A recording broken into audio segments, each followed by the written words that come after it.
Oh, I'm waiting on Mark to give me the thumbs up.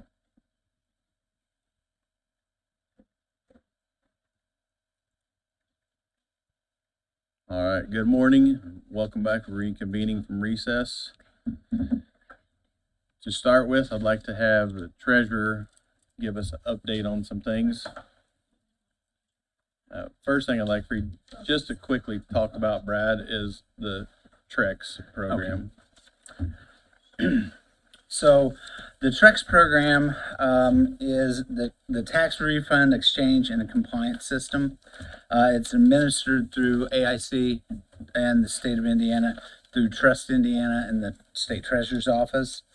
I have been talking with AIC now for about a year and a half, 2 years on this. And so I would, probably strongly urge, I've given you some handouts. I think you've already got some of that, but it's basically a debt program that if people owe debt to the county in the forms of property tax, it could be court cost. It's a wide variety of stuff on there. But it's where we can pass through the $20 cost onto the debtor, and then what they do is if the debtor gets, if it's over $25, the debtor gets basically the state takes their state refund of that amount of money, and it's put into Trust Indiana, and then it's distributed back to the county through Trust Indiana and our account through Trust Indiana, which we have. And so there's no cost to us to register or participate, other than we have to notify the debtor of what we plan on doing. And there's set timelines that this all happens. This was Indiana Code back in 2017, April of 2017, through a Senate bill. And several counties participate in this, several communities, cities as well. So I just wanted to kind of throw this out there. Eugene kind of asked me to give you some background information on it. You can kind of see there, this was the letter that was sent out to us back in 2017 from David Bodorf, the AIC Executive Director. Basically, it tells everything that happens, what has to happen.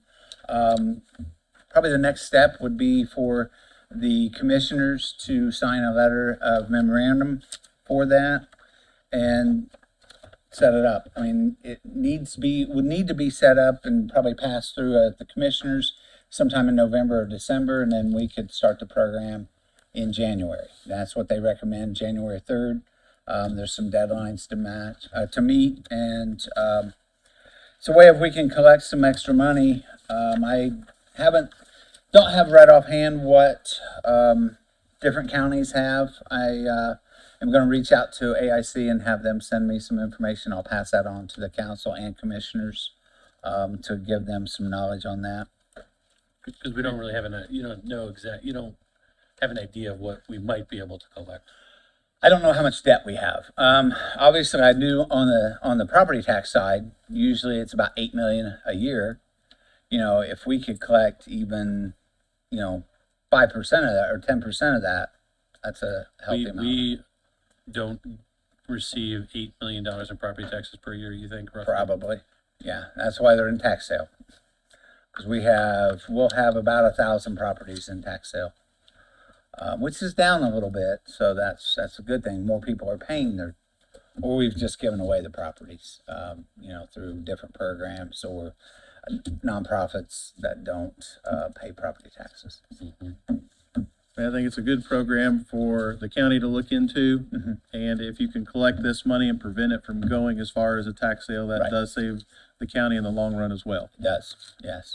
I appreciate you looking that information up and presenting it. Yes, you're welcome. Further questions for the treasurer while he's in front of us?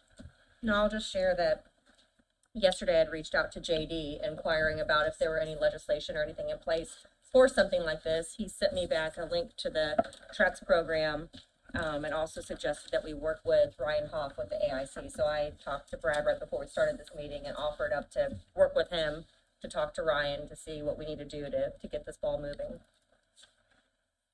You said there's notification. Is that generally a certified letter of some sort, I assume? I think it is, yes. So you're talking, $6. well, it's $8 now. $8. Postage went up, so Yes, I yeah, forget. it's about 8. I think it's 8.15 or $10. something like that. Yeah, it's less than $10. But if we can collect, Yes. quite a bit of, I mean, court costs, like I said, I mean, wide variety can use this. Obviously, it will take some reporting and things like that into my office, and then I upload all the information to the state, and then they send out, we send out the letters and they do all that. So I have a separate question, Brad, around a line of credit to cover operating expense gaps mid-year, end of year. Mm-hmm. I think we talked about it briefly last year, but yes. what is the mechanism with which we could? So I've talked to one local bank. The other one I reached out to this morning. He's out of the office until Monday, so I can get more information on Monday. It's the two banks that we mainly use here locally, Star Bank and First Merchants. I did talk with Garrett Doan from First Merchants last night on the phone. Nothing formalized, but just roughing. We could get a revolving line of credit. We only use it if we need it. We only get charged a % if we use it. The interest, there They is don't pay. going to be a small fee to set it up, but it's not much. He doesn't know exactly how much. It kind of depends on, because we have been a long time customer of First Merchants through the county, as well as our treasury management relationship that we have with them, and then the money we do have sitting over at First Merchants is going to impact as far as the costs as well. He was roughing about 6% interest on that. But- Assuming that the debt isn't paid immediately, isn't paid Right. back immediately. That's if it's not paid. I mean, if you're using it for a month, it's going to be, 1 month of interest at the 6%. But if we really look at it, what we're earning from our investments over there, the basis cost would be 2 to 2.5%. So that's pretty cheap money. I mean, Yeah. it really is. I mean, if we have to, we talked a little bit about, do we need to cover 1 month, 2 months, whatever it may be? What's that look like as far as a ceiling and having the limit set? He would be comfortable saying 6 to 10 million. Having that, I don't anticipate ever borrowing that much money. No. I hope. We better not. But if we needed to, it would be there. So, So we theoretically could take out a $6 million line of credit, for a month, which is the operating balance that we currently try to maintain, right, which we've dipped below last year right. quite a bit, I think. Yeah. Right? Tanya, I mean, we dipped below that 6 million in June last year quite a bit. Yeah. Yeah, from what I can remember seeing it, but again, I would say honestly, it's more probably May, May, yeah. because Yeah. we're always in dire straits to do the advanced draw.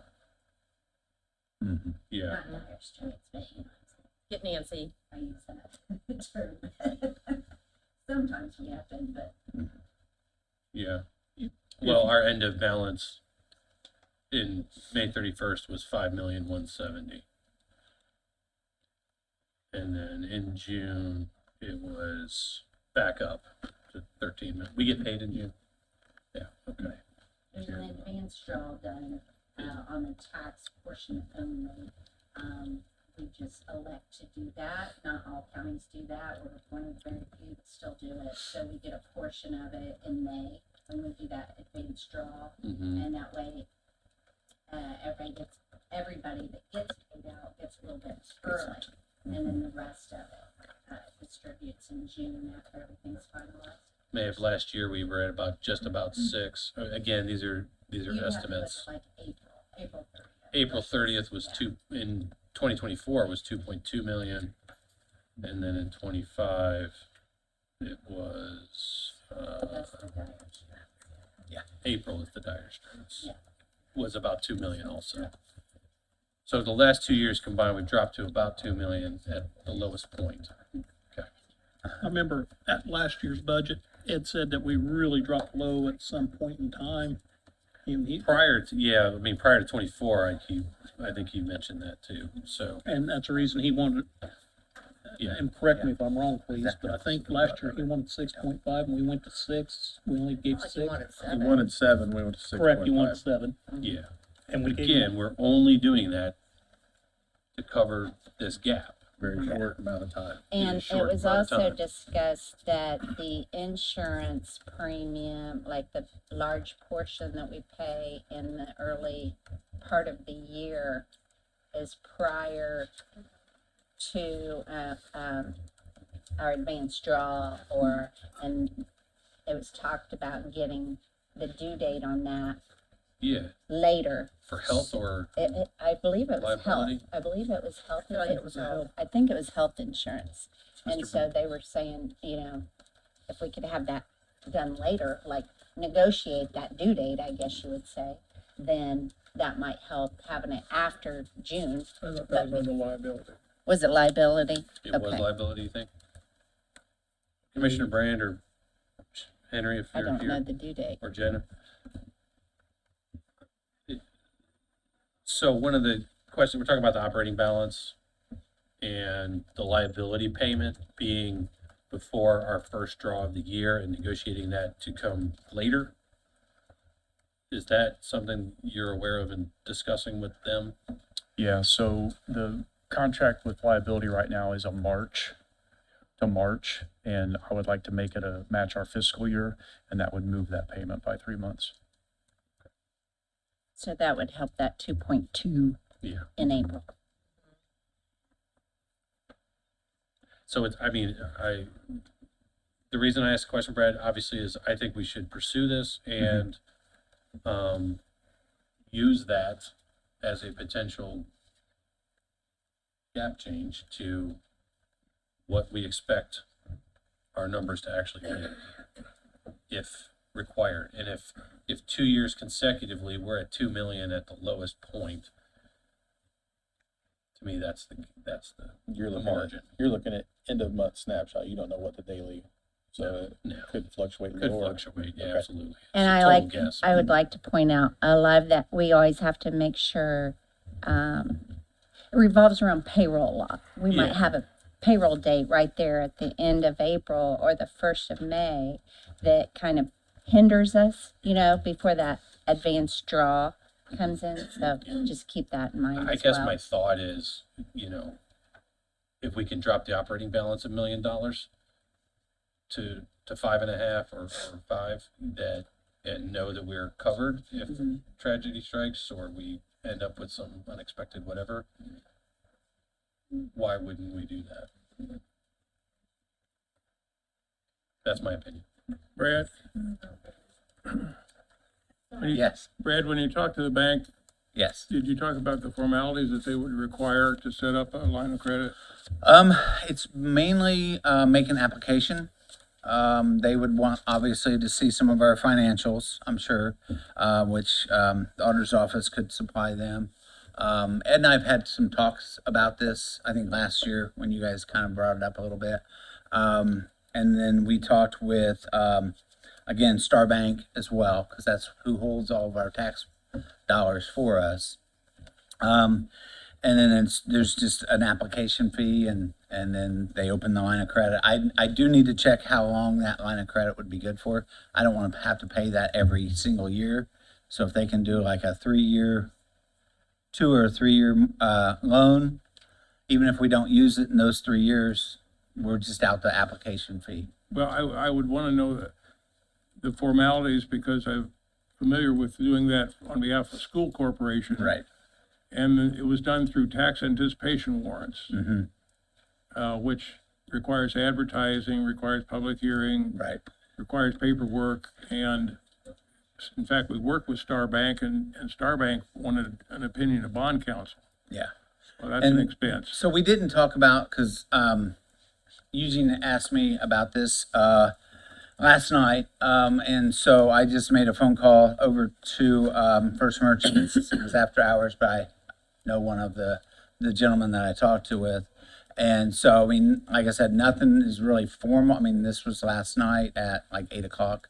And so we're going to talk more today, and then also next week with Star Bank as well, and kind of compare the differences and see what we can do. Yeah, He was check what talking what just, their leadership would require in terms of formalities, and the Yes. tax anticipation warrants were on an annual basis. right, Under the statute, you Right. couldn't go longer than. go Yeah, beyond you the can't go out calendar more than year. 1 year. But, just kind of getting some preliminary on this. Is it possible? Yes. Most certainly it is. Like I said, we talked a little bit about the rate. That's not set in stone as well. I mean, it could be 6.25, but, we can find out more Well, if it's something that we want to It should be pursue. lower than that, I mean, because we're talking about, it's non-taxable, so Yeah, if it's done correctly, Right. so the bank's not yeah. paying tax on that Right. interest earned. So, yeah. So I would think something more in the 3 or 4. Yeah, and that's kind of what we were looking at, like I said, with the cost basis of 2.5%. Yeah, that'd be great. Yeah. Further questions for the treasurer? I'd like to, if you get, when you get that information, to bring that to our group. I will. and Let's, I'll let you guys know. Yeah, as soon as like I said, the one is out until Monday, so we'll talk. It'll probably take them a day or two to get back to me. how As would we far as- execute on something like that? Pardon me? How would we execute on something like that if there was a decision to go forward with that? How do you, is that a commissioner? That I don't know. I would think it would be in finance, it would be this body, the council. Might be a joint, not sure. Bill, do you know? Bill, you'd probably know better than anybody. Yeah, I would think we'd have to go to the commissioners. I think it's a to get legislative. something on it. You guys would probably have to approve something and then take it Yeah, before no, the this commissioners. body has to approve any borrowing. Yes, So, yeah. yes. So I think it would be a double, you'd have to approve from both bodies. Do either commissioner who are here have any input or comment? I'd support a line of credit. You know, if there's still- I do believe that you could operate with a lower operating balance. Couple things. The county doesn't appear to have payment terms on any of their contracts. Basically, everything's payable immediately. That's not the way business works. Typically, payment terms are you pay in 60 days or 90 days or something like that. So I believe if we sat down collectively, we could put a one-time step function in place and adjust all of our payment terms by, I'll make it up, 45 days. That's a move in the right direction to get the correct ARAP spread and generate that cash flow that you guys are looking for. I will say that in business, you're taking the interest and stuff out of profit, we're doing it, taking out taxpayers. And so while I understand we might have to do it, I'm not fond of it. Thanks for bad headlines.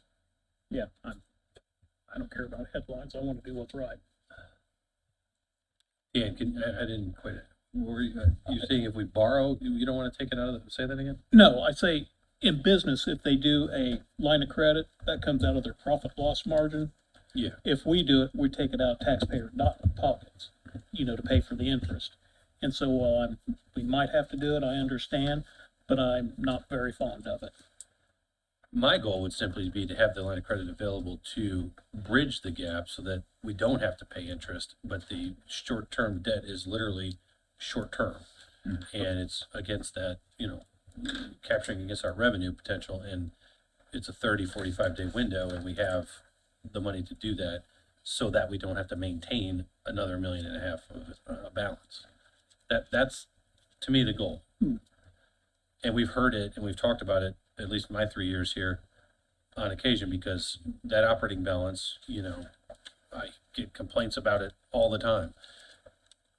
We need it because we're not trying to borrow. But We agree on like any business, we need the ability to have some flexibility. And that's what I think, I mean, that's all I'm trying to suggest.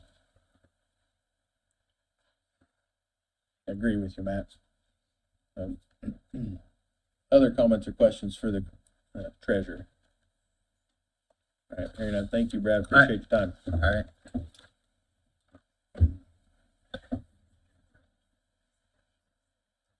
Wherever you want to go.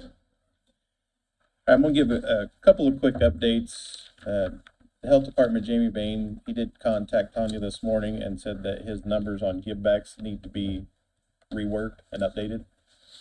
I'm just letting you and Elizabeth, Alexis, and Whitney know that. And I imagine Jamie will get back with those numbers fairly quick. He's always on top of things like that. All right. Let's see here. Let's move on to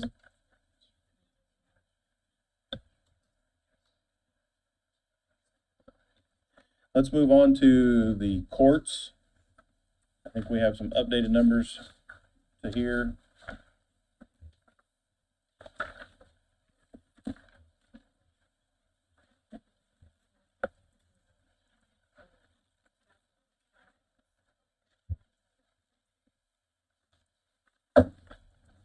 Whitney, Elizabeth, do you guys have updated numbers for the courts? Yes. Sorry, I was just talking to Brad about Trex account. Hold on one moment, please. Is there any reason that we don't have our screens up? Well, Kyle. Oh, okay. That, Why? answers They didn't that. do that. I was talking to him about the Trex account, so I'm just making you aware, Family Support Division already uses Trex. And it's my understanding that we can have one account for the whole county, so he's gotta get with Family Support because we can't have multiple, you have to have one account for the whole county. Then, I don't know how they figure that whole thing, like you have multiple entities that they owe, then they would have to distribute that out to the different entities on that intercept for the state taxes is what it pretty much boils down to. Does it work well for them? They don't know, because I talked to Lisa, like, do you know anything about Trex? I don't know how well it works. I know that they do intercept taxes for people that owe back child support, and they put liens and stuff on vehicles, so I know that they do work the program. But I don't have details. That would be a Lori question. Yeah, so do you remember how successful it was? Yeah, if they want their driver's license, they'll pay. and it intercepts their returns, their state returns, so yeah. That's what it is. It's tax intercept is what it is. And I will say that court costs, the courts can't collect, that's up to the clerk. So when probation was looking into a new collection agency, which we just got approved for that new collection agency, we talked to Rick about changing over to that collection agency. I don't know where he's at with that. I don't know if he's saying, I don't want to do it, but we can't force the clerk to collect. But if we could do Trex, that would be another way to do it. But this collection agency that probation went with has a really good return rate. So they don't use Trex. So then maybe we could bring Trex in on everybody. Okay. All right. Thank you. Yeah, so we worked late yesterday and got you all the numbers for all the budgets under the courts. That's up to them. Whitney, I see that your microphone's on. Are you ready for numbers for us? Yes. Where are you starting? What page? 20 or 21? 21.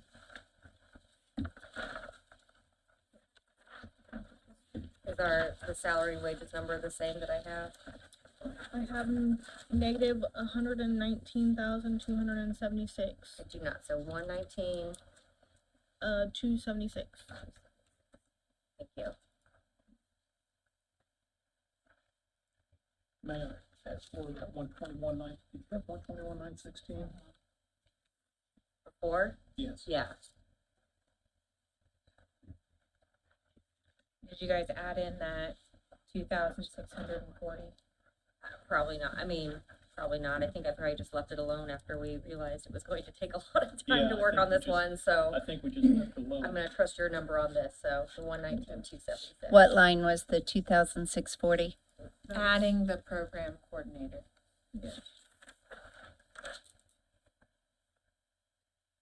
What line was that? 10, Line number, please.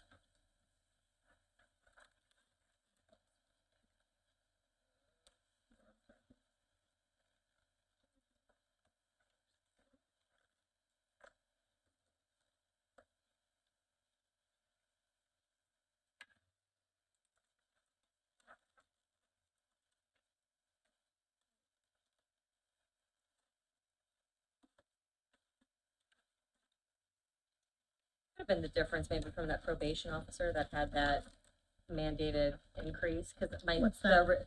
my number was different, because I just have like a formula that equals 2025, and so that wouldn't account for that mandatory increase, so that could be where that number is different than what they had, okay. yeah.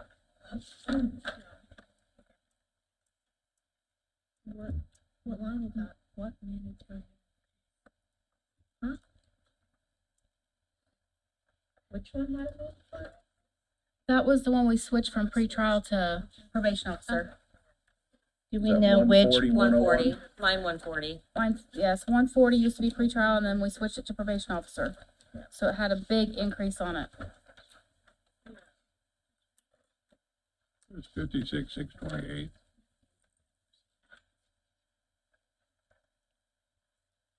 So it looked like a big increase for the probation officer, but it was just because we changed that from a $40,000 salary to the probation officer salary.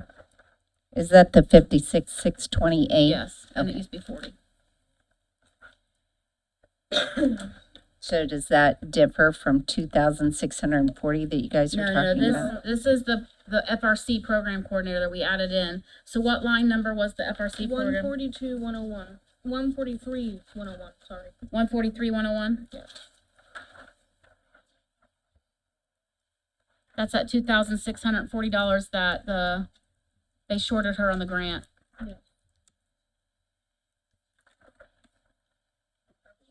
Give me a number again. No, you won't have it. We had to add it. That's right.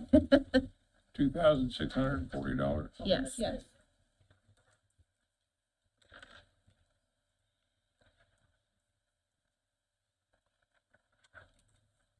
So that comes, the total comes up to now 40. What's your For the grant total, for the 143, 101? it's just out of this budget, it's $2,640. Okay. Yes. All right, when you have a total on salaries and wages? 2,451,165. Say again, please. 2,451,165.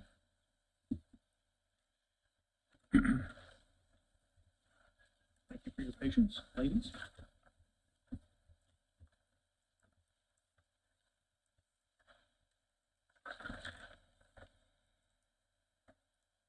You ready? Like in perf adjustments and what, yes, Okay, please. so we have an adjustment in the short-term disability that's going down, negative $173.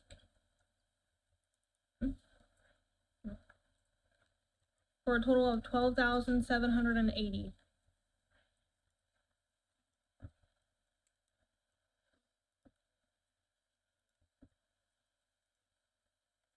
For FICA, we have negative 13,554.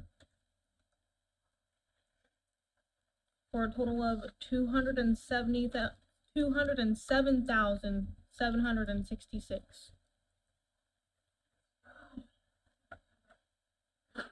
And did you say the deduction amount was negative 13,554? Yes. For perf, negative 16,549. For a total of 289,944. 944. Yes.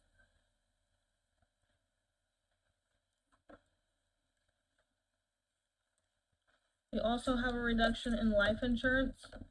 That's negative $79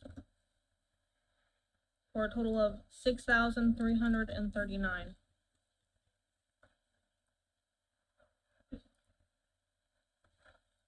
And a reduction in long-term disability, negative $91 for a total of $6,461.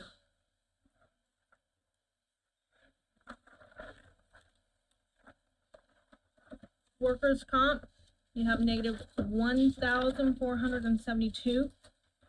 More time on that. 1,472 Thank you.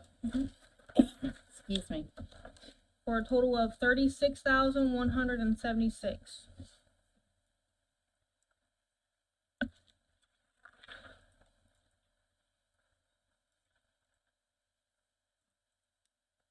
And then including those deductions that she made the other day, that negative 50,000 out of 390, and then that negative 16,330 out of 536, makes a total adjustment of negative 217,224.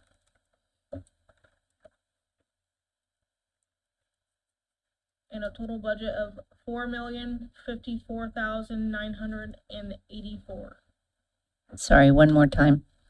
$4,054,984.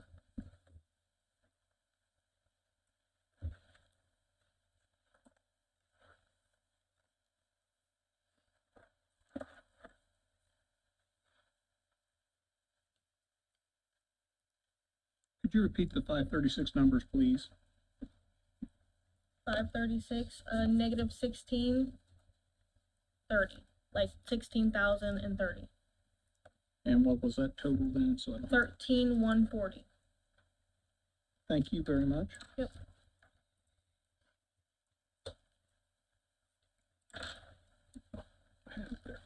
All righty, everybody have those numbers? Ready to go into another one of the court ones, or? CASA. I don't know what page, 160's on. 42. Thank you.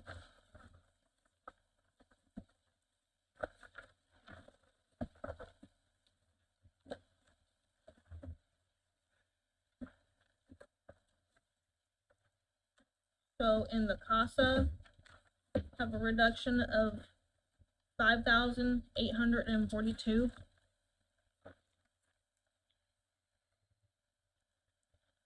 For a total salary 180,376.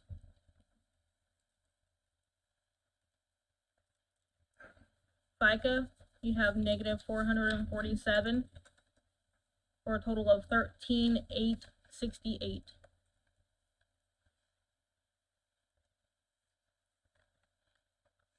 HERF, negative 654 for a total of 16,460.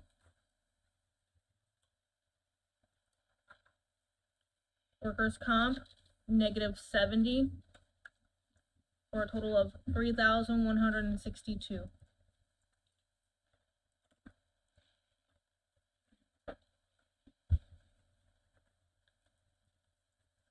Total number in adjustments, negative 7,013. And the total budget is 275,408.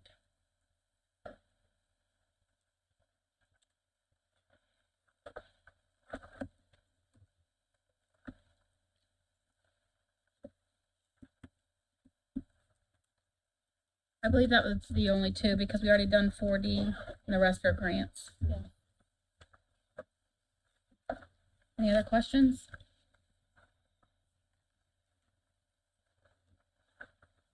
Council? All right. Thank you, Emily, I just had, one thought occurred to me, that we've taken out the additional administrative assistant to help you. You bring somebody, a part-time in, I do have a 2-day part-timer currently. Could you increase that part-time? Would that be of help?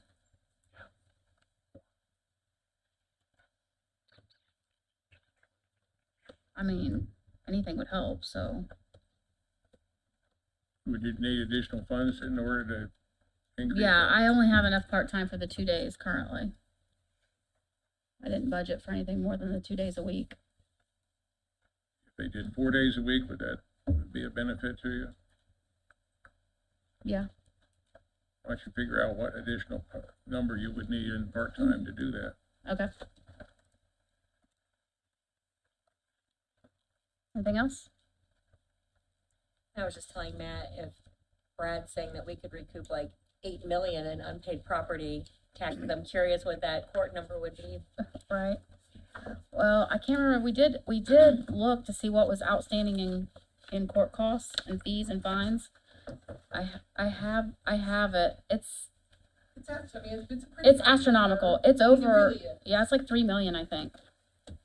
So I think if they actually would try to collect that, we try to do the best we can in court, but I'm not gonna, I mean, they're sending you to prison, they're not gonna pay. Right. So they don't affect. But if, yeah, that would be a possibility. I think I still have the spreadsheet the last time we did, what that was. I could probably get you a number of what it was at that Curious point. now. Yeah, I'll look and see if I've still got it. Thank you, Emily. All right, next I have, I'd like to do the sheriff and jail, please.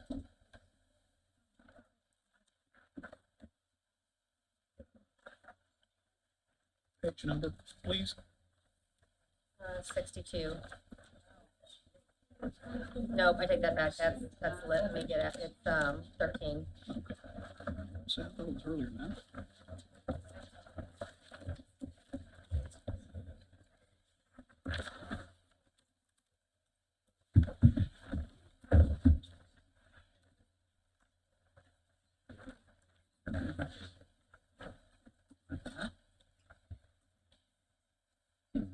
Yes, sir. Nancy, Sheriff, thank you for being here. Good morning. Good morning. Morning. All right, the Sheriff's Department, I believe it starts on page 11.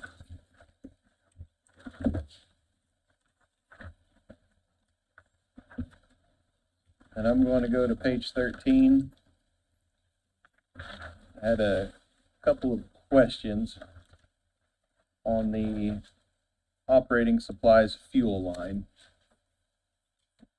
Looking at the numbers and then talking with Nancy about the most up-to-date numbers, it looks like you're on pace to use less than 200,000 of that 250. Can we reduce that?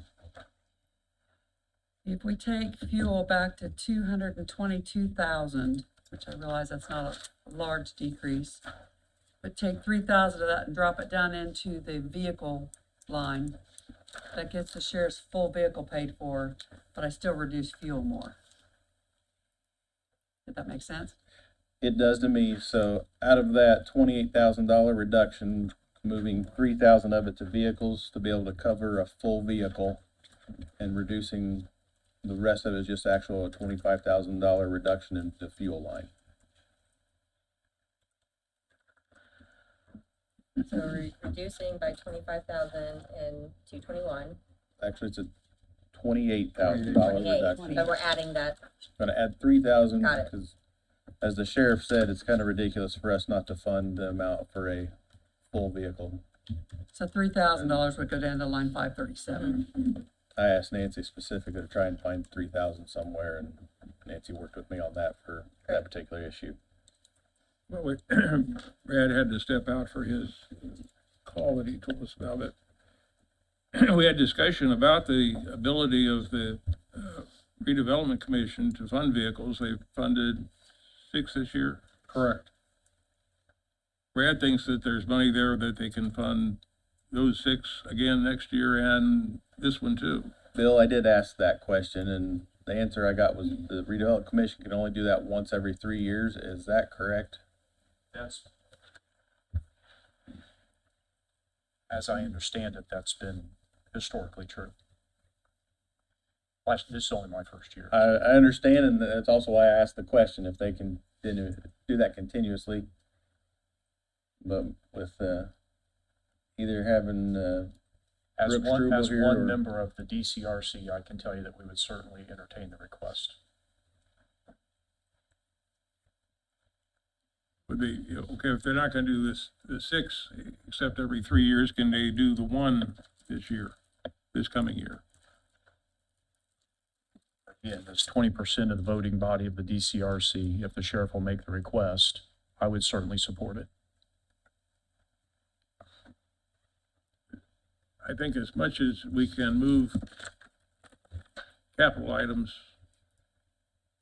out of county general into redevelopment commission or other funding sources,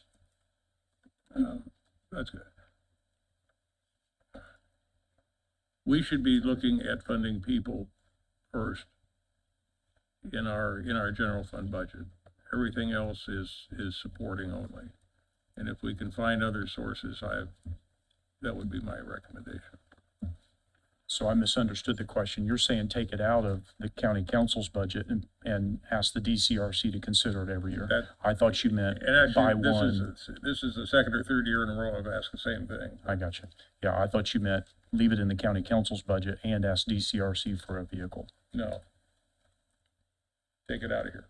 Yeah, I don't 100% agree with your statement that the county general is only, and that not to be for capital improvement.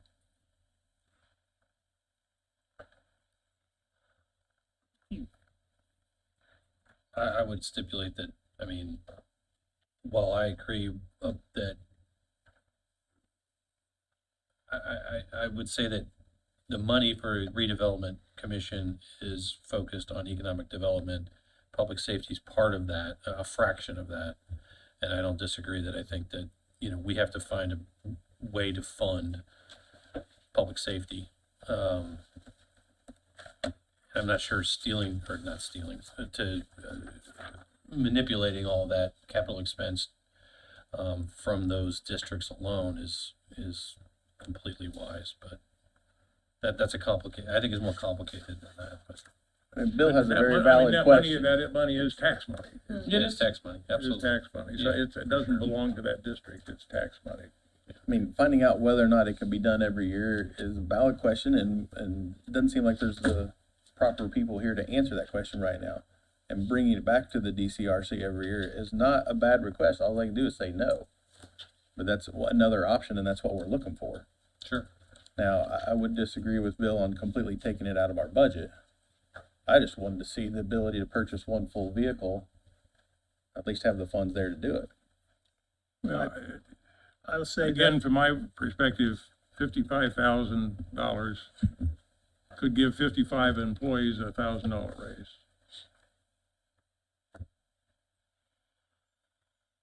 I gotta say it, not counting payroll taxes Okay, I mean, but. 45. And you I'm make a being valid nitpicky point, there. Bill. We will, nobody on this council, I think, disagrees with you. But at this point in time, I think we need to leave the amount in there. And then if redevelopment can accept it, we can reallocate it later. Is that correct? Well, we can ask the We sheriff guess not, the sheriff if they can, not purchase that vehicle if the DCRC has the ability to do this every year. I mean, it's, like I said, I don't think the answer is gonna come today from this body. They're just not the right people here to ask that question or look up that answer right now, so. Beyond that, I did have one more question. Yes, sir. When was the last time you guys bought the sheriff a car, do you know? Last year, they spent 52,000 on a vehicle from what was budgeted from us, Right. and it didn't cover a It full didn't cover a vehicle. full, it didn't cover a full vehicle. The bottom line is, he needs cars, right? I've been here for 11 years now, and whenever he's requested cars, we've always figured out a way to get him cars, have we not? You have. So, I mean, one car, I'll be honest with you, one car is not gonna do him a lot of good. So, my point being is if he needs cars, we'll try to figure it out, because we always have. Who's we? County Commissioners. Commissioners, Council, Yeah, Redevelopment Commission. Council, everyone, we always figure it out. But one car's not gonna do him any good, honestly. And I understand the budget's tight, and I've always said this, at some point, it needs to be budgeted that he needs a vehicle replacement program. At some point. Yeah, and part of that, capturing of information we did for what hopefully will become a capital, improvement plan and a go-forward plan includes those vehicles, the radios, the other public safety stuff Fred's talked about, all that is inclusive that, I mean, that's tens of millions of dollars that we do not currently have a plan for. I get it. Honestly, he needs new cars. You need several new cars every other year. 6 to 8 just like every we- year yeah, is 6 or 8 every comment. year. Yeah. When I was first on council, we had a lease program, and we've gone away from leasing to, That was only for 1 year. That was That was it? 5 or 6 years. That was 1 year's Okay. worth of purchases, quote unquote. okay, But there wasn't a year-by-year lease program. Some counties do that, and it's what Matt just talked about, is a vehicle replacement program where, you know, they'll lease them for 4 years and then buy them for $1, but every year you're getting new cars. We don't have that. Right. We haven't had that since Steve Ball was the sheriff. We used to get 8 or 9 cars a year back in the 90s, and then slowly over the last 25 years, that's went away. And I don't know who was paying for them back then. I wasn't involved in the Yeah. process, but I know that we got new Crown Vics every single year. Probably had a better incentive program from the factories back then too. Yeah, I don't know. I mean. Yeah. You know how things have changed. Should we ask him to look into the lease program? And see if that's viable? I would leave that up to the sheriff to determine whether or not he thinks that's a good program. Yeah, that's what I mean. So even the lease program is gonna cost you, if you get, say you get 6 vehicles and the vehicles are 60,000 or 50,000 bucks, you're about 300,000 bucks. Divide that by 4, you're still gonna put that in every year. It's way more than you're paying now. Yeah. So even if you do something like that, somebody's gotta cough up the money. right, The vehicle lease programs are normally, they're 3 or 4 years or even 5 years. Problem is with a police car, you lease a police car for 4 years, you spread that car's payments out over the 4 years is what you do. And at the end of the lease, you end up paying $1 for it. Problem is, at the end of the lease, car's junk. Yeah. Well, we agree.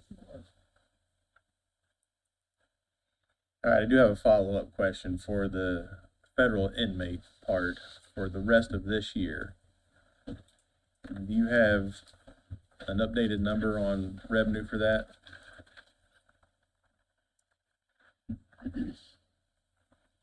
Yes or no? That's fine. He feels comfortable in that we can increase it by $100,000 for this year, that we will be over what we told you our anticipated revenue to be. Okay, so just be clear, it says 500,000, you're willing to say 600,000. Correct. Okay. Thank you for looking into that for me. Do we have other questions for the sheriff regarding the sheriff's budget, And that's lit or jail? that's still at $1.3 million for next year. Correct. That's, what he just spoke about was specifically for federal. The 1.3 is for everything. It's federal, DOC, parole, that's everything. Okay. Yes, sir. Can we use Trex on the DOC? I don't know anything about Trex. I don't know what that is.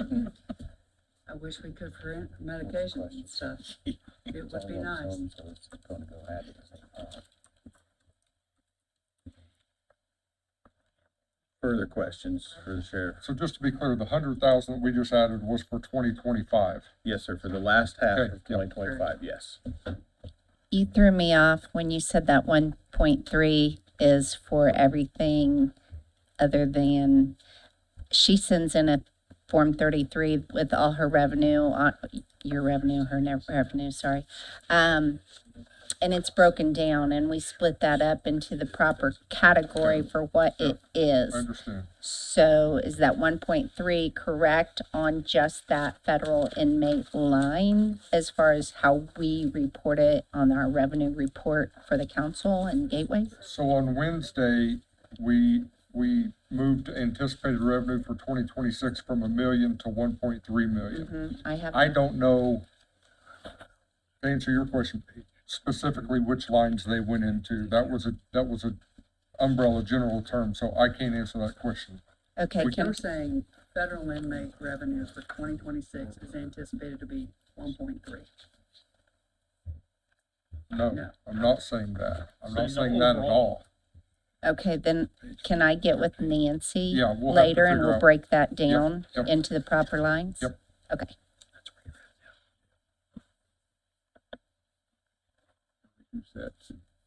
Further questions for Sheriff and Nancy right now? So I had for 3,000 there. 2025 revenue increases additional for 25 between, the treasurer and the sheriff. I had 600,000 combined. So are we saying there's an additional 100,000 I can add to this? Yes. Okay, then I will add it. Thank you.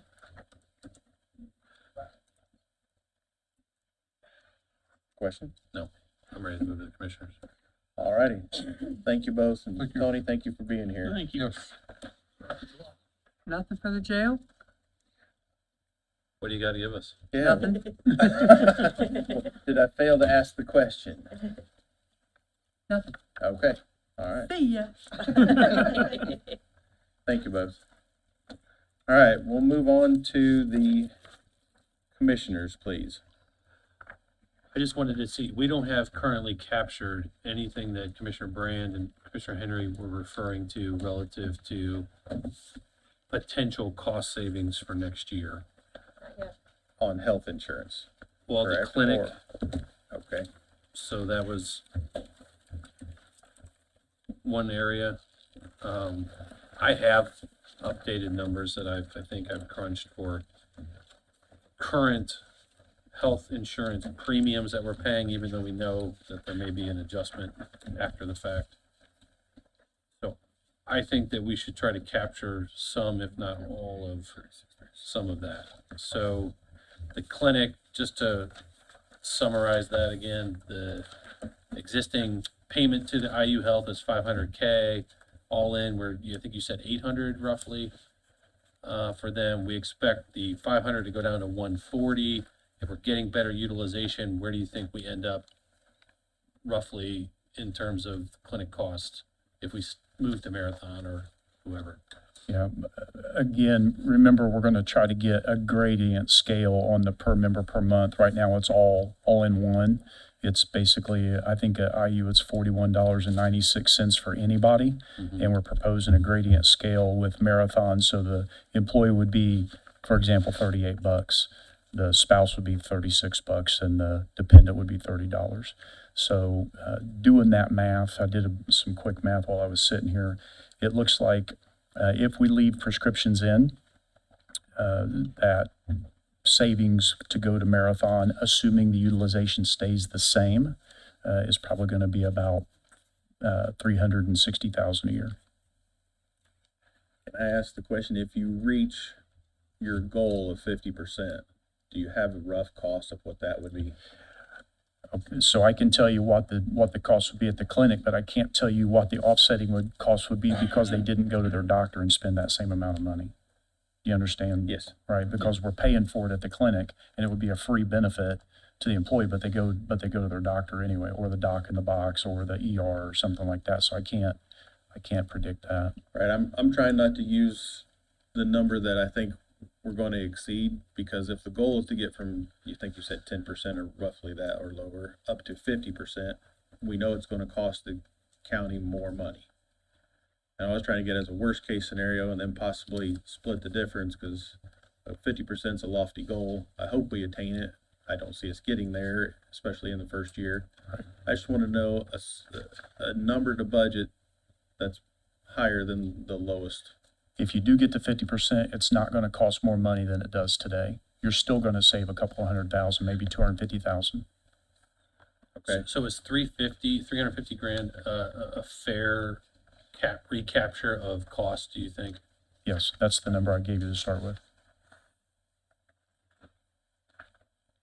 when I was asking if more people use it, what's a fair number to use? I think you said at least 250 is a fair number to use. If you get to 50% utilization. Oh, Yeah. that gets us clear to 50%. That's right. So Okay. you said, hey, if we get to 50%, what's it gonna cost us? I said, it's not gonna cost us as More much as than it did at the clinic, at the current clinic. I still think it's gonna be a $250,000 savings if we reach our goal of 50% utilization. Combine that with the reduced clinic cost, overall, the premium cost to them. Because I had written $400,000 down after our first conversation, 400K. You're at 800, we're probably gonna be closer to 400 at a max potentially for the clinic, including all that. So 350 is probably a fair estimate. That's exactly right. I'm good with that. On the health and, Where does that come out of the itemized? So that comes out of the premiums that are paid. We went through this, and Mr. Hughes surfaced this yesterday. And it More was, along the lines trying to tell On the budget. how we're going to calculate that Oh, okay. savings amongst the budgets. That's caught that part. I'm trying to figure out the details of how it gets worked out into the books. Please go ahead. You'd have to figure a percentage reduction and take it through each department. yeah, because hold on, because there's a secondary Sure, please. conversation, which is the actual health insurance premiums that the employees pay today. I had probably adamantly expressed that in order for that number to go up to the clinic, an incentive, unfortunately, would be to raise the premiums for the employees to a more meaningful amount to reduce our premium cost to the county. I know those premiums are a what if currently, but we have a chart in front of us today. I overstated or understated the impact to the employees if we move from a 92-8 plan, which is basically where we're at today. 92% of the cost goes to the county, comes from the county, and 8% comes from the employee, to some other percentage. I had said 80-20. I've also calculated just simply properly getting to 90-10, which is, I think, what it was meant to be in the first place, and also an 85-15 type of plan. The cost savings to the county, I'll just go there first. If we went to an 80-20 plan where 20% of the current premium costs were being absorbed, that would be a $755,000 hit back to their, or recapture to the county. If we did 85% instead of 80, that's a $440,000 savings to us. At 90%, we're only capturing we're only capturing 2%. It's about 126 grand. The impact of the employees, though, are more dramatic than I had initially stated. On an 80-20, for a family plan, the difference in pay is about $135. That's $290 a month, or about $3,500 a year. That's the family, that's the max plan. On an 85-15 plan, the difference in pay is $54 or $118 a month. So $1,400 a year on that one. And then at the 90-10, it's basically about $680 for the year on the max plan, increase to an employee. Is it 11 o'clock? Yeah, Yes, ours yes, works. Thanks, Joe. Yep.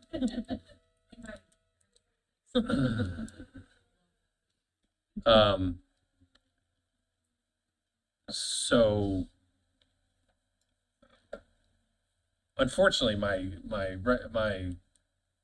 opinion still stands.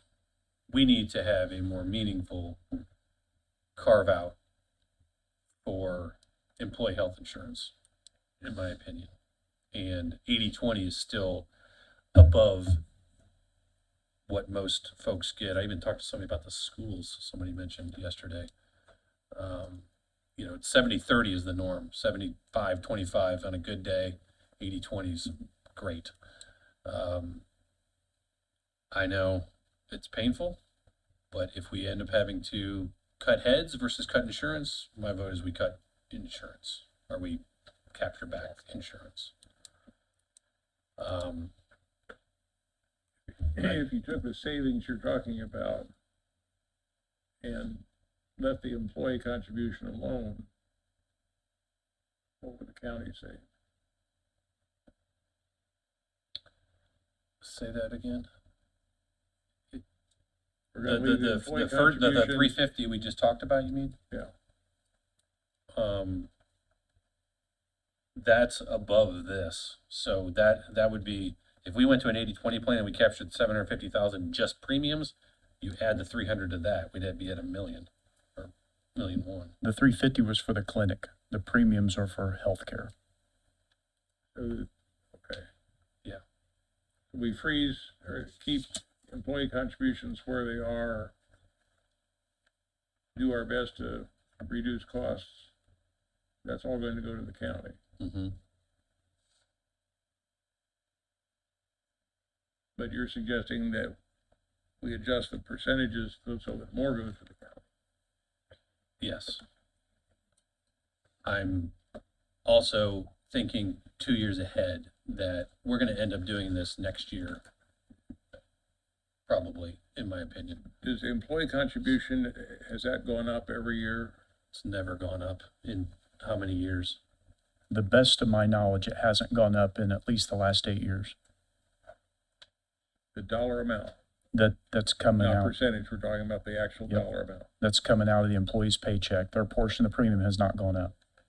It's been held flat. Does that sound right? That's true. I think so. I mean, I don't know about 8 years. I didn't realize it had been that long, but whenever, has it been 10? It's when we switched to the high deductible, they've actually pretty much kept it. If it varied, it was very little. I mean, obviously, I don't even see it, so, Yeah. I only have 8 years worth of data, so that's all I know. okay. I guess that's the problem, because now you're talking about A huge another jump. $50 a pay period. If we'd been doing it over the years, it would have been another $2 a pay period or $4 a pay period. So I don't, unless we have to, and you say next year we may have to, I don't want to put a big hit on the employees when we can make some money by reducing our costs. So I have some data that you guys requested yesterday, if you'd like to have it. So a couple pieces of data that you asked for was what's the breakdown of employee versus employee plus spouse versus employee plus children versus single or versus family plan. I have those numbers. So we have 412 total people enrolled in our plan. So not all 550 or 60 employees participate in the healthcare, only 411. Okay, that's the number I have today. That's the employee count, not the dependent count.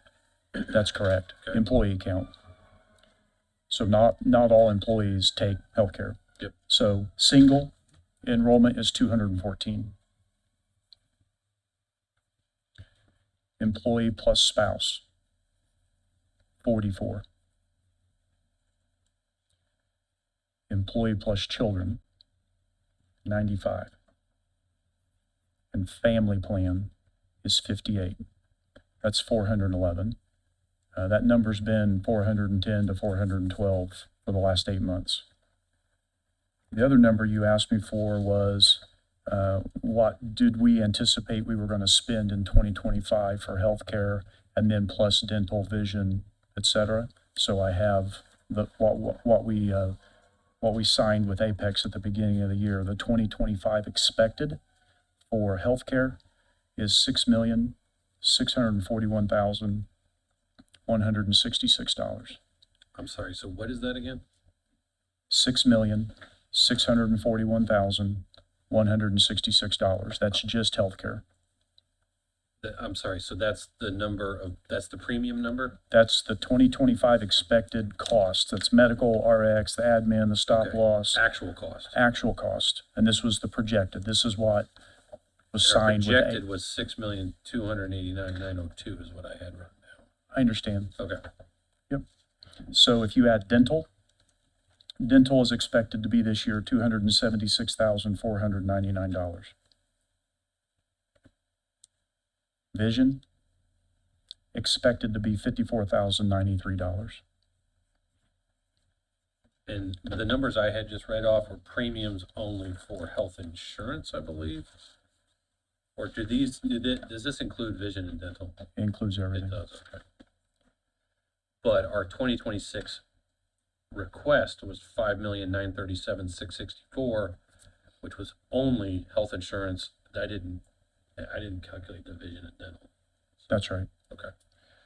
Short-term disability, expected, these are round numbers because nobody can predict this, right? It's not based on anything. It's $88,000.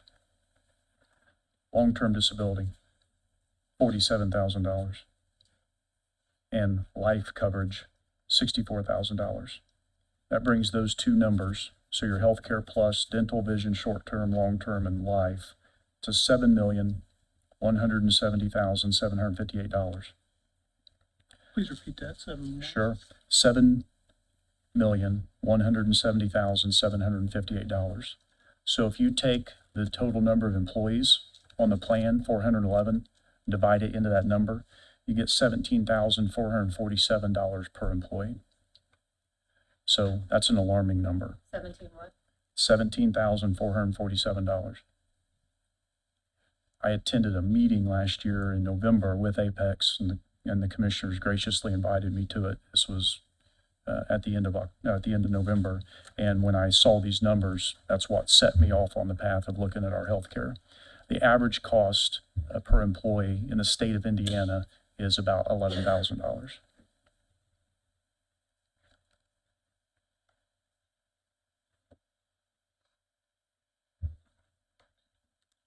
Did you say those numbers are from Apex? Yeah, this was what the Apex did, the projected 2025 and 2026 expected for Delaware County. This was the forecast, and they've been the healthcare provider for the last number of years. And this was based on actual usage and historical data, as well as a, let me see here, 9.5% increase for 2025 over 2024. That's a huge difference. Did anybody provide any data as to what the difference is between the 11,000 and the 17? Yes. I'll give you a copy of it. Eugene asked about McGriff's estimates, but those are still in work in progress. They're just now getting Yeah, to those. so as I stated yesterday, McGriff is continuing to work with I-360 to put those rate caps in place. So for anything, I'll make it up today with Apex, if there's a $200,000 claim or a $20,000 claim, the amount of admin work that Apex and I-360 have to do is roughly the same. But we pay a fee on that extra $180,000 from the 20,000 up to 200. So we're trying to cap that at 50. That's pretty standard. It should have been in there all along. That, plus we're negotiating with the reinsurance company. We're looking at some ELAP options, HST, and some other things. And we're not making the switch, so don't get super excited, but we're trying to figure out what those actual numbers are. Jim, I'm going to give you the data that you asked for. When we talk about course correction, or I talked about course correction. To me, course correction is you get our health insurance premiums and costs in line with the market, and what monies can be given back to the employees goes back in their paycheck or in their salary lines, not, because 411, that's not even all the employees. So all the employees potentially would benefit in some respects. So, I mean, that's an exercise that I'm sure nobody wants to do, but it's, to me, that's we got to course correct our health insurance for the long term. If not now, soon, in my opinion. And I mean, he just did a back of the napkin number right there. If we were, instead of $17,000 per employee, we were more around 11. We're talking about a $3 million swing. That's correct. Yeah. Yeah. And if we manage it properly, I think we can get there. I think it's gonna take a couple of years, but I do believe we can get there if we properly manage it. To Matt's point of the, changing the amount that they're paying, if we went to 80-20, it'd be 100, round numbers, 135 a pay. If we went to 85-15, it'd be 54 a pay. And if we went the actual 90-10, it'd be an extra 26 a pay, just rough numbers. Say that again? If we went with the 80-20 pay where the, they said it'd go up about $3,500, that's 135 a pay. Does that make sense? What's the current? I don't know, I just went with what he gave me the number. So I'm not sure that that's correct. So let me give you an overview. Roughly, our total premiums are $1,000 per an employee. Okay? I'm just gonna use 1,000 because it's easy That's to do the fine. math. I'm good with that. And I'm gonna use a 90-10 split just for the sake of this conversation, okay? So the county pays $900, the employee pays $100. That's not what the real numbers are. I'm just using this as an example, all right? And if we were gonna take the employees to 20%, they would double. Yeah. Right? So the county would pay $800 and the employee would pay $200. They wouldn't go up pennies and dollars. It's tremendous, right? So if you just take, if you think about it, say, well, the employee's at 10% and we're gonna take them to 20%, we're gonna have a 10% increase. That's not true. I just went, he said that, the family, if we went to an 80-20 split, the county would save, whatever it was, I jotted that number down. But he said the employee would pay $3,500 more a year.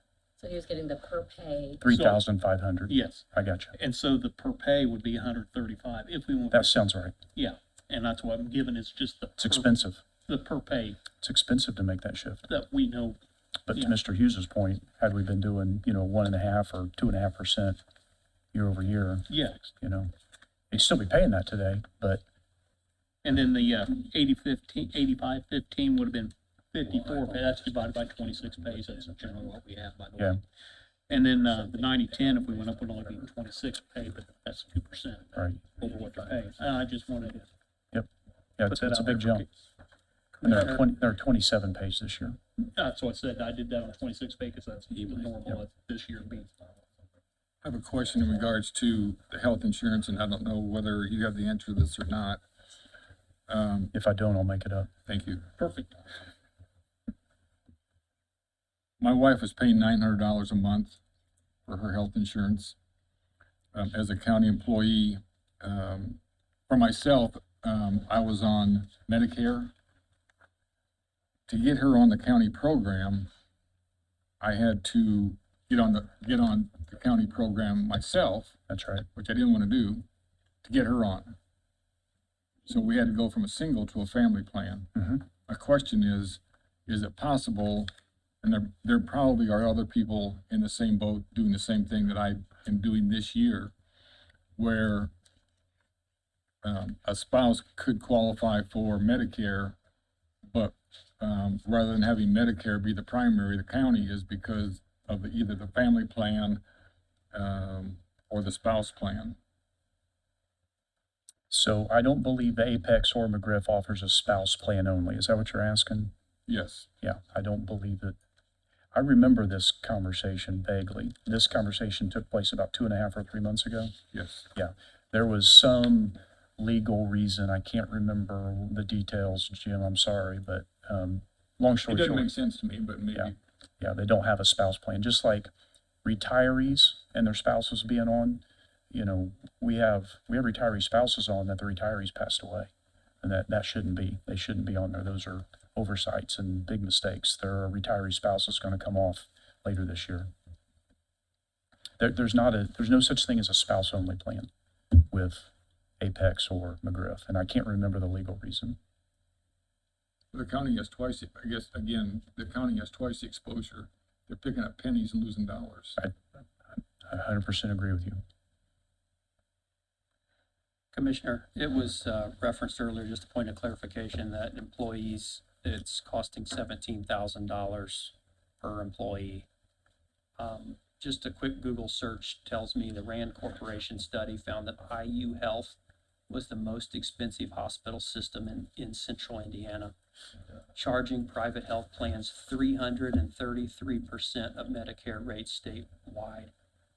It was ranked the second most expensive in Indiana, only behind Parkview Health. Compared nationally, it's flagged as one of the top most expensive hospital systems in the nation. So I don't want the burden or the blame to be on the employees, because every single one of us in this room has received an invoice from a hospital provider, and we've said, these costs are ridiculous. I was there for 15 minutes. So yeah, I don't think it's the employee's fault of what we're doing. I think we have a healthcare problem. And looking at the revenue of IU Health, our county alone can't fight it. The revenue in 2024 was 9.22 billion with a B, billion. So, yeah, that's just a point of clarification for the I agree with employees you. and I don't think where we're anybody at, in here's- where they're at. I don't think and anybody what in here is boat blaming they're the in. employee. I agree. That's pretty steep hill to climb. Yep. And to be clear, the current Apex, IU Health is not in network.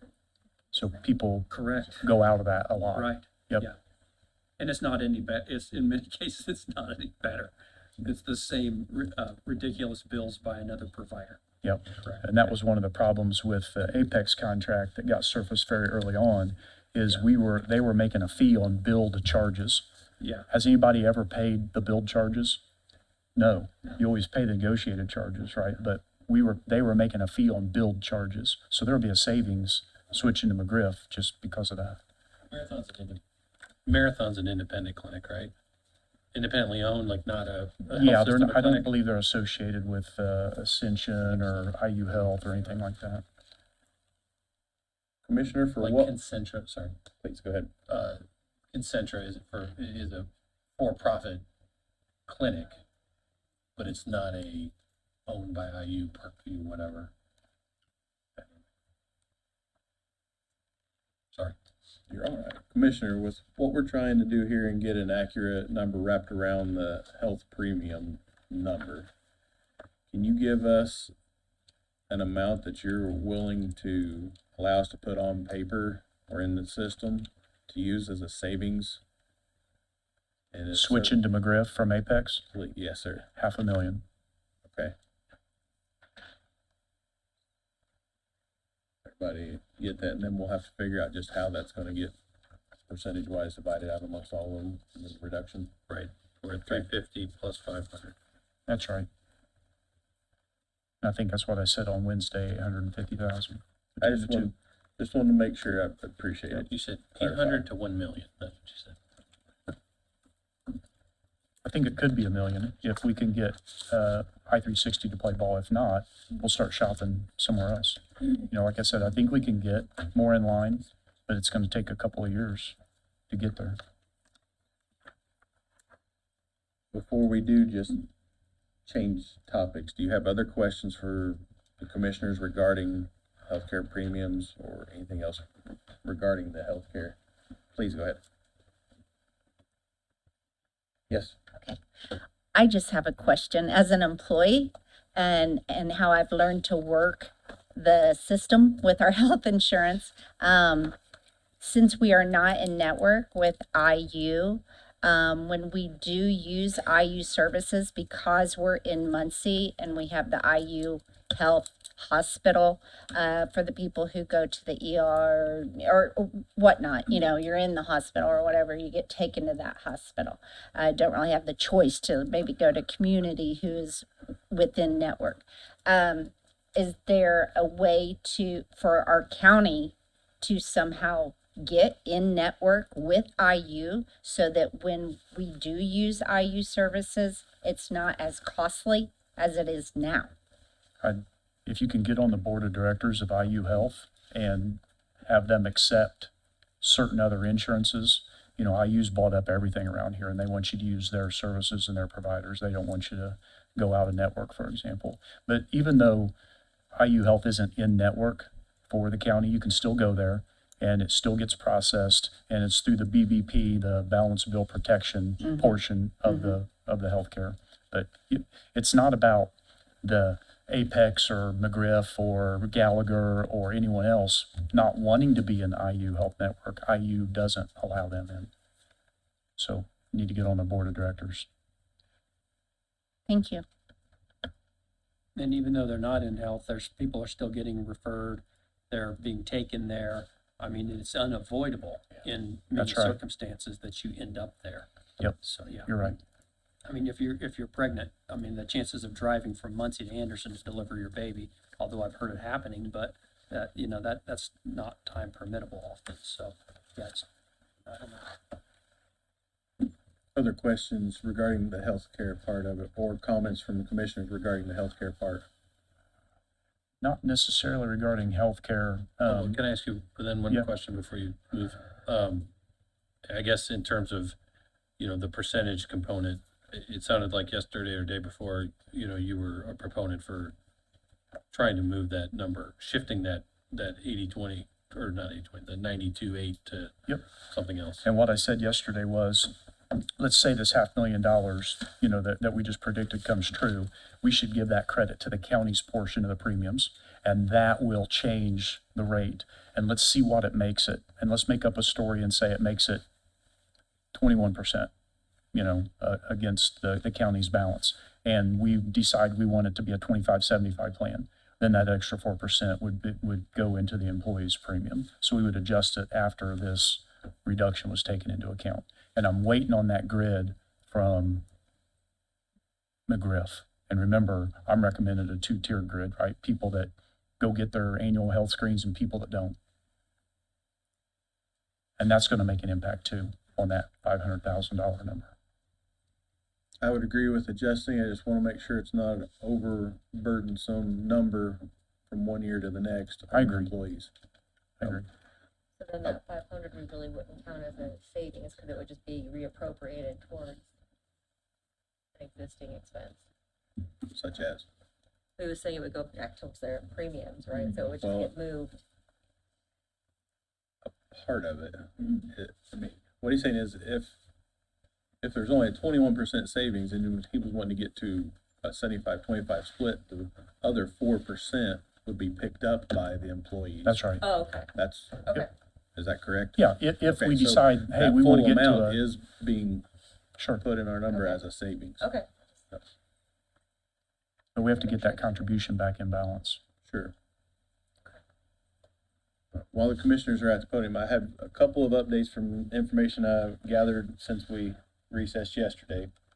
The $25,000 that is committed from the city that the mayor is willing to part with for the next 2 budgets, we don't have that recorded in our revenue because it's something that's going to be agreed on after budgets were turned in.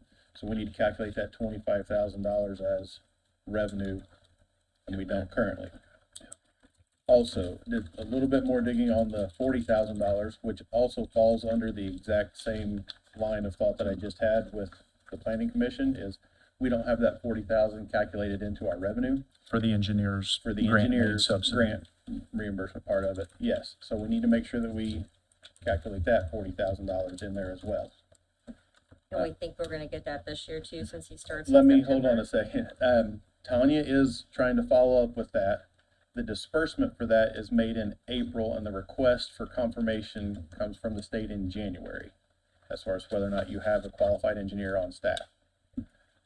Like I said, Tanya will get, hopefully, if they respond, She was, State Board of Accounts was already replying to a totally different email that we had out, first thing this morning.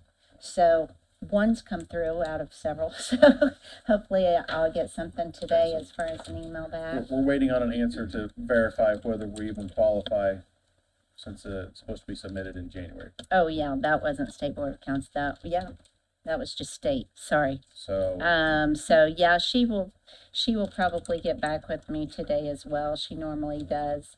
So, I should have wouldn't some- commit to the full 40,000 for this year. I wouldn't put anything in, and if it happens to come in, we deal with it then, but for next year, for sure, and it's not there currently.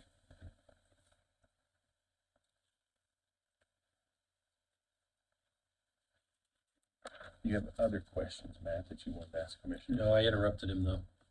Were you gonna, I'd like to talk about the Federal Insurance Contributions Act, otherwise known as FICA. There's an opportunity for all employers to save money on FICA tax. So FICA is paid by the employee and it's matched 100% by the employer. It's made up of two components. One is Social Security, like 6.2%. So the employee puts in 6.2 and the company puts, or the employer puts in 6.2, and the Medicare portion is 1.45%. And the employee puts that in, and then so does the employer. So you've got a total tax rate of 7.65%.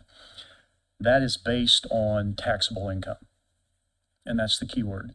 So we have an opportunity, if we educate our employees properly, to lower their taxable income. It will help them, and it will help the county. And I believe that there are proven strategies in place that could save an employee up to $500 a year on FICA tax. That would also save the county $500 a year per employee on FICA tax. You're never going to get 100% participation, right? You just don't. But you're probably going to get about 55 to 60% participation, and that's something that I want to tackle when it comes to open enrollment this year. The things like the health insurance premiums, if they'll put a health savings plan in place or a flexible spending account in place, those lower their taxable wages.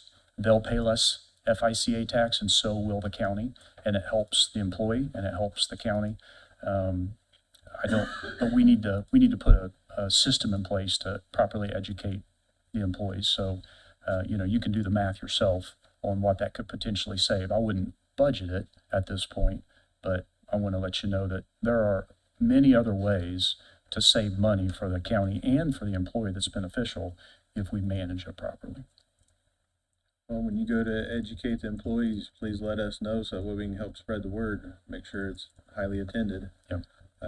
What you started off saying triggered another question that I wanted to ask, mainly Bill, but possibly anybody else that could have this answer, Whitney and team included, is the overtime that we have budgeted in every single one of our budgets that include overtime.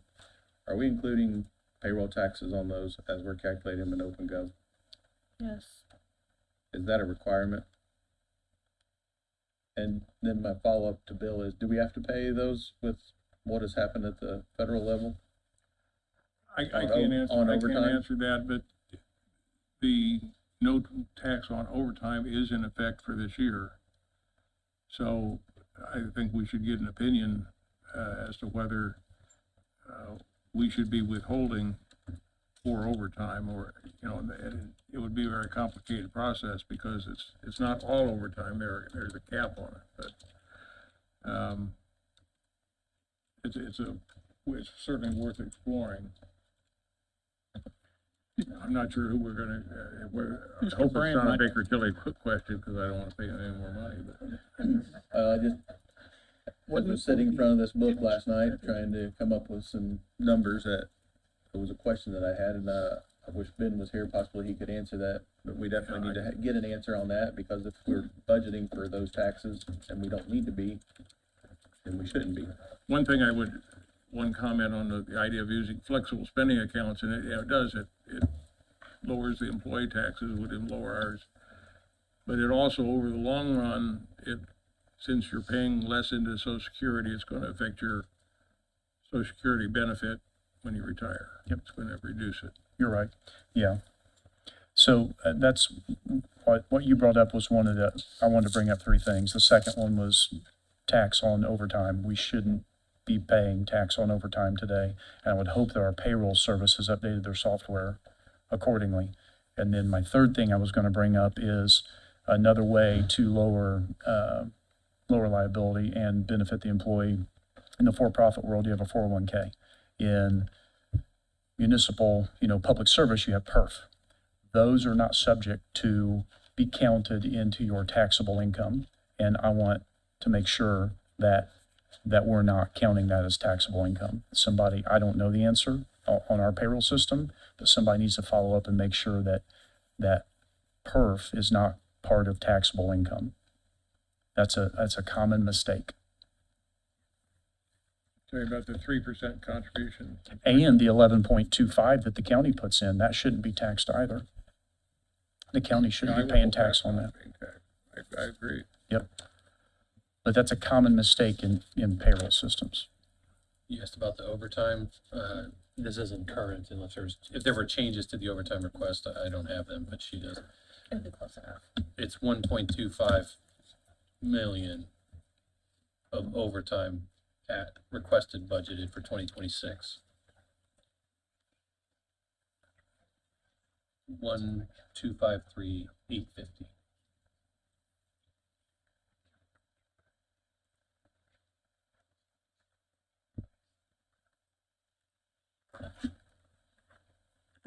And the 25,000 from the mayor is specifically for Kylene's pay. The executive director. That's for the right. Planning Commission, correct. Okay, yeah. Any further questions for me? Yes, I did have one regarding the liability insurance amount budgeted is 2 million. I know in the meeting and the discussion afterwards, we thought that would cover everything and hopefully more. Is that an over conservative amount, or is there a number that's less than that we're able to put in our budget books? Yeah, I do believe you could put a lower number in. So at the time we had to put budgets in, we had just discovered that the premiums weren't budgeted properly. So that was sort of a CYA number. I believe you could probably lower that number by about 400,000. Okay. That is the liability, it's line 341.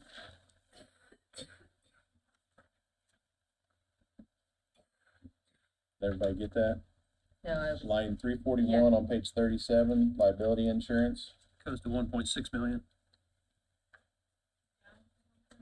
Down to 1.6. Yeah, so that would cover, if we stayed with USI, that'd cover the 1.3 million in premiums plus another 300,000 in claims. And whether we stay with USI or go with somebody else, we're gonna have lower premiums next To year. be determined. what are we reducing it by? I'm pretty persistent. 400. 400,000? 556 on our savings. 556. What was the exact date that, no tax on overtime went into effect? January, didn't they backdate it? Was it July 1st? Or did it make it till July? January 1st. I thought They they backdated. backdated it to the year. Yeah, and I think they run it as a credit more so than a non-tax. They keep muddy in the water, so I can't keep up with it. I know you're surprised, glad you're sitting down.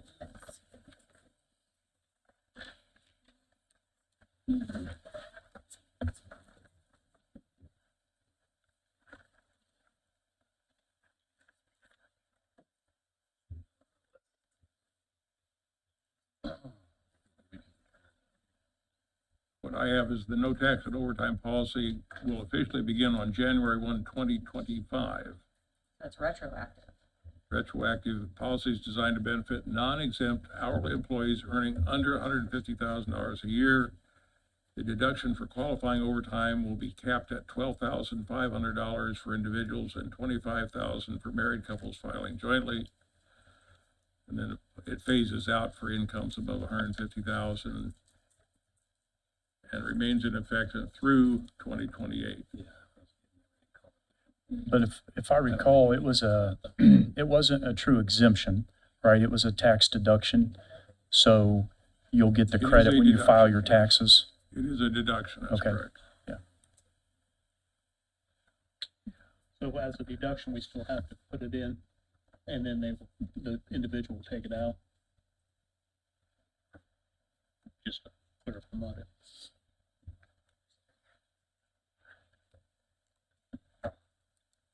All right, other questions, comments for the commissioners? Thank you, Stephen, and Ms. Riggin and Jenna for all your work. Yes, I Yeah, remember. I'm just the mouthpiece. Well, thank you all for being here. Somebody had to take the rocks. Okay, I'd like to cover postage, but I meant to ask for, well, meant to ask if, for 2025, could we get a true number that we've spent for 2025 for postage? So far. Are we calculating it all broken out like we are for next year? Every, Just postage in general? For I- 2025, it's not broken out, no. Say that again. Currently, in 2025, it's not broken out into departments. So we just have, but we do have a postage number though, a line that we do today, right? Even if it's all combined. Out of the commissioner's fund. Okay, that's the only one. Well, unless they have certain Miscellaneous departments. ones? There are Yeah, certain okay. departments. So that- let So me I just know do a that, quick. doesn't James let me put do in for this. postage on top of? Yeah, Yes. And I know Yeah, that 'cause it there's seems like- like somebody else does too. I can't remember who. 8. I know auditor does. Yeah, Let me just write these down. yeah. Yes. Yeah, okay. I'll just write this down. So Assessor had 81. just to be clear, previously, the IU clinic wasn't budgeted, right? It was covered because the premiums were high and there was a surplus at the end of the year. So are you adding a line for the clinic in the 2026 budget? Or you're still leaving it all blended in with the healthcare? We will have to discuss that and come up with a line for it if that's how you want to do it. It's not me. Yeah, I don't know that anyone came to a true, Yeah. No, we haven't Answer gotten back to that yesterday. yet, I don't think. We haven't circled. Because I was gonna stipulate, everything out of that health benefit fund is being paid for out of that fund. How we get back to a reduction in the premium number or, and we haven't decided that yet. And what was the other thing? The clinic costs and stuff, those are coming out of there. I would like it broke down at least within the section of healthcare, even if And it's where, not. and the money that gets transferred into that benefit fund only comes from where? The health insurance line items in the rest of general and elsewhere? oh, Yes. all of the Yes. funds. All health insurance. All health insurance, yes. So she does the distribution, after she, I don't know if she does distribution first and then collects or vice versa. It doesn't really matter. It's all kind of done within 2 days time, I believe, is how she does it. But she pulls from each department's health insurance line for what their portion was at that Yeah, at that pay period, I should say. and somehow And we've she been covering. pulls each, well, we implemented this year to start pulling every pay instead of monthly, because in the past, they were only doing it by the month. And so I asked her, well, wouldn't it help if you pulled per pay so that we have more there? You know what I mean? And she was like, yeah, so we implemented that, and that, I think that has helped. But that's how it's done. She pulls per pay from the health insurance lines. It goes into that account, and then she pays everything out of that, or I say account, fund. And then that fund has its own bank account, so. If you had a separate line though, you could truly track the clinic Oh, costs. sure. I absolutely think we should figure out how to do that. She tracks each department and what she's, No, he's saying for the Not for the clinic clinic. costs. oh, Like, okay. if we're paying a contract, it's either gotta be a line item itemization out of contractual services or some other mechanism we can actually look at and see. There was already talks with Ed just about the insurance. We're talking premium versus cost maybe. So we might be able to put it in one of those lines if that's what we're looking to move towards for next year. For us, it would be ideal to be able to get detailed information on what was actually spent at the clinic, so that when we do our quarterly reviews with the clinic or an annual review, and we're going looking at rate renewals, we've got the empirical actual data in front of us, not having to, call it out of some other bigger fund. Be very helpful.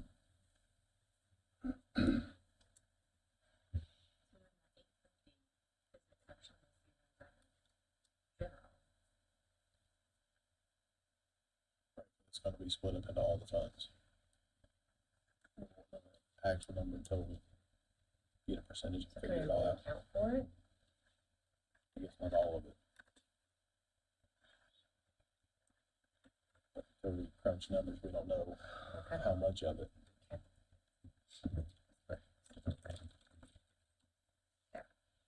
Thank you.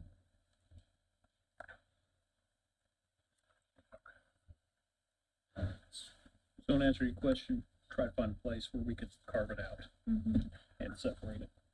Thank you, Stephen. Thank you. Shannon, appreciate it. Thank you, Jenna. All right. Did you want, We also have to reduce our maintenance. how long does that matter? You done with postage for right now, or do you? No, I was gonna bring it up right now.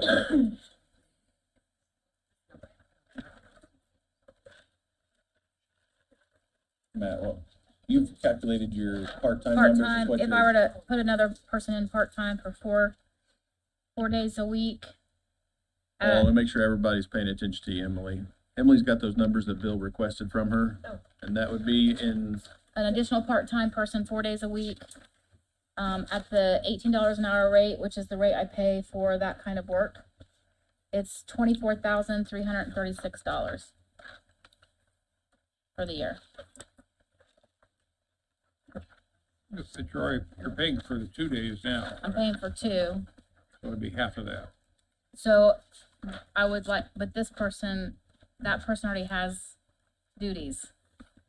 So you're saying switch that person into that other part-time? basically, I think what he's asking is, 2 more days a week to have that person do something 40 hours. different. Well, so that person helps my assistant with jury questionnaires, all of that. Okay. Or a different part-timer working So, 2. so yeah, if Your you request just was wanna just give 2 me days, that, Bill, is that correct? right, so if you're saying give me that 2 more days a week, then she would be helping me in between doing all the other stuff. Oh, I'm all right with the 24,336. Was 24,300. 24,336, To add ahead, Part-time. that's part-time. Add it to part-time. I am not. And yeah, and if you just do the 2 days a week, it'd be half that. He was just asking for numbers. I don't think he was. Yeah, actually that was fair just time asking for adding it to the information. budget. The other information you asked for, I emailed you the spreadsheet, Okay. but it's, June of 24 is when I did run those reports, and it was $4,837,545 in outstanding court costs and fines for the 5 courts. 4 million. $4,837,545. Jessica's got the spreadsheet. Share that out. That was June of 24 when I ran that report. And the clerk did used to collect those fees. They stopped collecting, and Outstanding court fees. I don't know where he's at with that now. I don't know if he's willing to look into collecting That was outstanding court fees. court costs and fines. Yeah, In June 24. June of 24, that was the number. Now, are some of those people even around? I don't know. That's just taking it straight from what the outstanding balances are.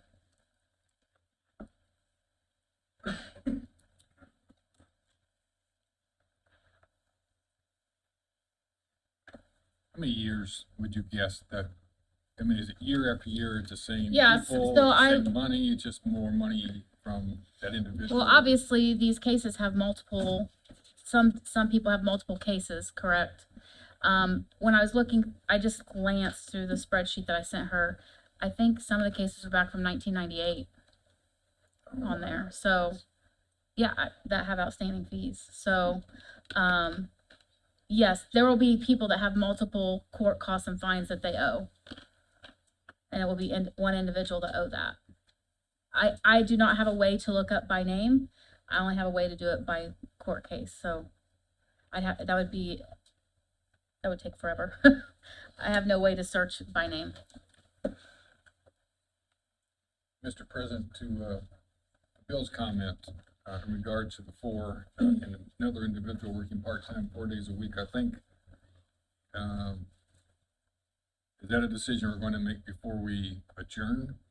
I mean, Emily should have some direction. We should kind of know how we're going to move forward. Maybe the 2-day extra where somebody's already working 2 days a week, that individual works 4 days, or whether we're gonna have one individual working 2 days a week and then another individual working 4 days a week. And if we add that to part-time, that's gonna be their discretion to figure out who they and how they want to do that. And, I mean, to your point though, are we gonna make that decision right now? Is what you're asking. Well, the part-time's already been advertised, correct? Right, this is a number to add to part-time. Yes, yes, that's what I'm asking. Okay. Well, we're not gonna go over the advertisement in that budget. Yeah. Is that what you're asking? I'm sorry. Are you asking whether we're gonna go over the advertised amount? Yes. Well, we're allowed to adjust them as long as we stay under in the entire budget. Okay, So, gotcha. Matt, while you were away, Mr. Mokel was asked about making it a consensus on the part-time of Mr. Hughes asked. First of all, are we gonna add them, and then if we are gonna add them, are we gonna add the 24,336 or 12,168? Right, yeah, more or less. I mean, Are we gonna add 2 days, or we're gonna add 4 days? If we're gonna add it all, would be the first question. I think we hold off for now. We've held off on other opportunities that have been presented to us, so that would be my recommendation for now. I think we need to keep it in mind, but I agree Yeah. with Jessica, let's hold off till we get to the bottom line and figure out where we can go back. So my question was, we're gonna make that decision before we adjourn. yes. Thank you. I'm also agreeing with what Jessica said. I think we hold off for right now. Bill or Brad? Concur. That's fine. Okay. Now, we'll go right ahead. You're gonna have the floor here where you want to talk about postage, so. Yeah, you bumped this one. Start. Thank you.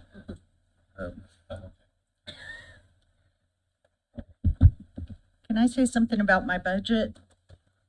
Yes. Shelley? We have a new FICA amount for you. And I Yes. was told to come today so we could get that on the record. Yes, I do have that on here as to get to you, so. Okay, and then I have something that I might want to reduce, but it's going to be up to you all. I've asked for quite a bit more attorney fees, county employee, transcription fees, and contractual, or professional services, I'm sorry. And one year, in 2024, I came back in August and had to get more money. In 2025, I came back, in 2024, I came back in June. In 2025, I came back in August to ask for more money. And this year, I was told, go ahead and, put it in your budget for next year. But as far as, and I know this isn't the right way to do it, but as far as your operating budget, if you guys want to take that back to the 2025 with the understanding that later in the year, the later I can wait to ask for money, the more accurate I am when I ask for money, projecting how much more I'll need in those lines. So if you want to take those back to 2025 with the understanding that there's a great possibility that somewhere after the first half of the year, I may have to come back and ask for money, that I'm just giving you that option as far as our operating budget goes. I know that's not how we like to do things. Right, and I appreciate you looking for options. My concern though is now if we wait till after July 1st, that then changes our numbers for when we go For to the rest budget, of the which year. is why like when finance committee, I'm always like, do it all now. Like, let's do it before Okay. we get into the second half of the year because of the budgeting process. So Okay, that's that's my why opinion only, but I talked to Sam this morning Yeah. and we just wanted to throw that out there. My But- comment would be that your request that you have in front of us is the most accurate that you can come up with for next year's expenses. Yes. And if you're saying that they're over budgeted, then I'm willing to reduce it. But if you're saying this is I think as it's, accurate I as think we it's can pretty get right now, accurate as far as the last couple of years and how much is needs, Then I'm with Jessica. I would prefer not to reduce it now, only have to come back next year and appropriate more. and in my professional services line, I still have a lot of money left. I'm gonna get a couple of big bills. We had to hire somebody to do an appeal, and that's a $12,500 bill that I'm gonna pay to an outside attorney because the state public defender's office was appointed. They hire an attorney, and then we pay, and that's a $12,500 bill. I've got plenty of money to pay that, but I'm anticipating I'll get a couple more big, decent-sized bills, but I think I'm gonna have about 20,000 left in that professional services line. I'm not willing to give it back because I don't know exactly what the bills are gonna be, but I'm anticipating probably about 20,000 left this year in my professional services. Alrighty, yes, now Whitney, Elizabeth, you ready to update us on the FICA? We have updated amounts for FICA and per. Pardon? We have updated amounts for FICA and per. Ready. Yeah, 171, 172. Page 23. Yeah. For FICA, Not so skewed.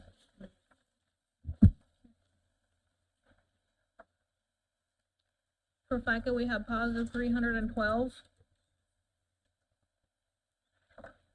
For a total of 110,355.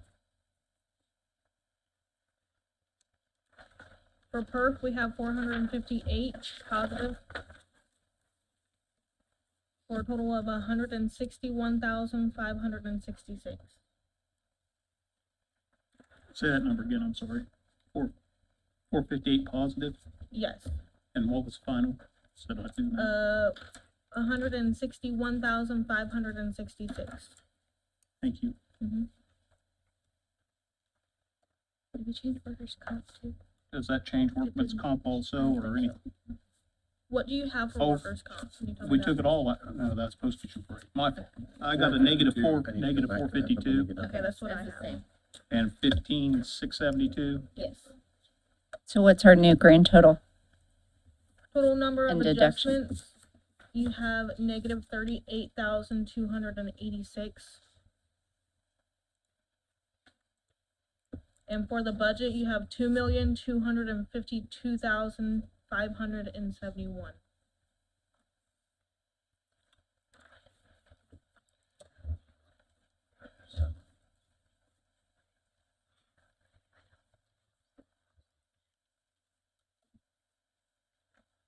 Anything else inside the public defender's budget right now?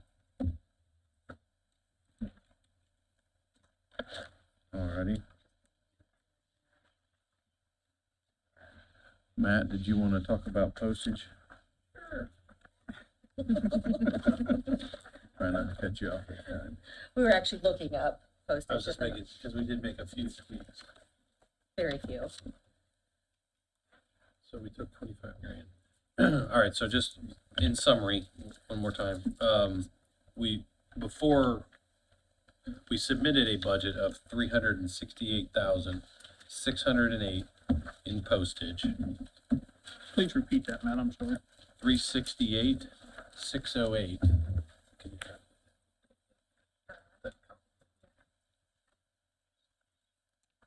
That was a 26 request.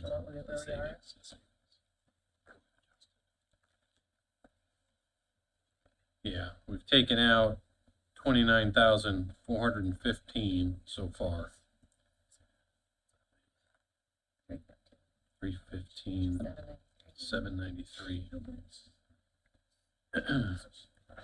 In 2024, we budgeted 189, in 25, 214.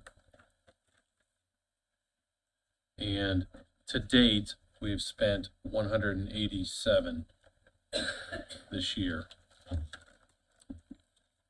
I don't recall the rest of this year having major, we're not sending out assessments or other tax bills, are we? Well, Yeah, did there's fall something taxes that- already go out? There's something that goes out, you have. The tax bills are only sent Once a once a year. Yeah. I think I know. But as far as, I know we have tax on deed sale to go. I don't know what the assessors might, I can't speak on behalf of the assessors or clerks or. Sounds like our 214,550 budget number total is probably pretty good for the year. I agree with you. What was our ending in 24, because that was an election year? What was How it? much we spent? Yeah, in 24. Sorry. Push on my abilities.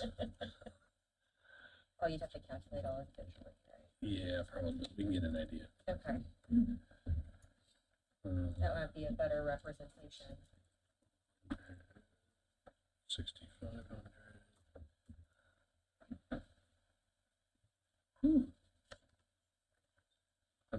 That was the year that they had to come and get money from us.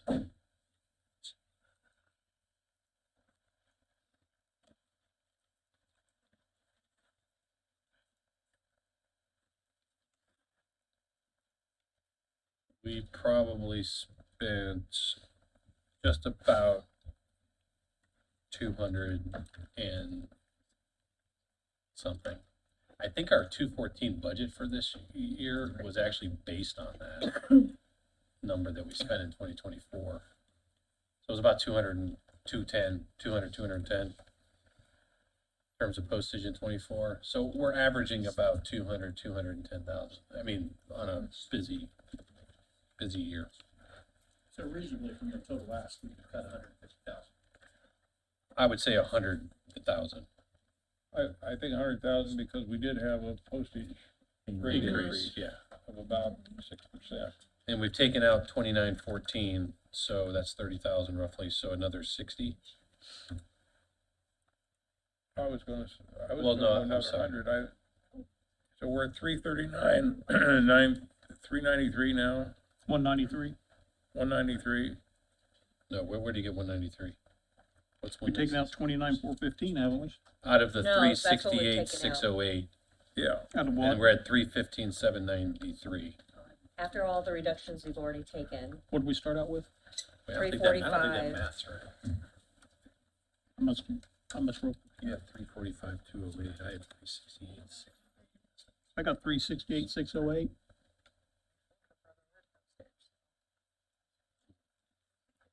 All right, hold on one second, let me just check our numbers. Jessica, yeah, we start out we're checking some numbers, so. I have 368, 608.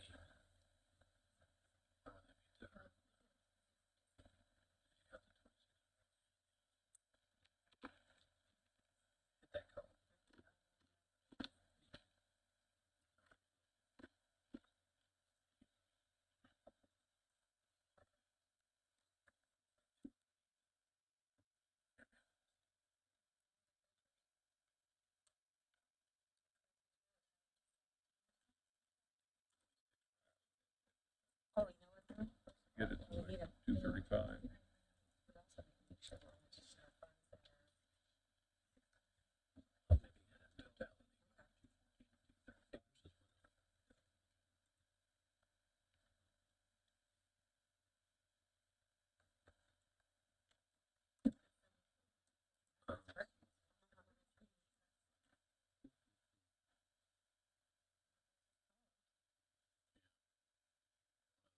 We have a conflict of numbers.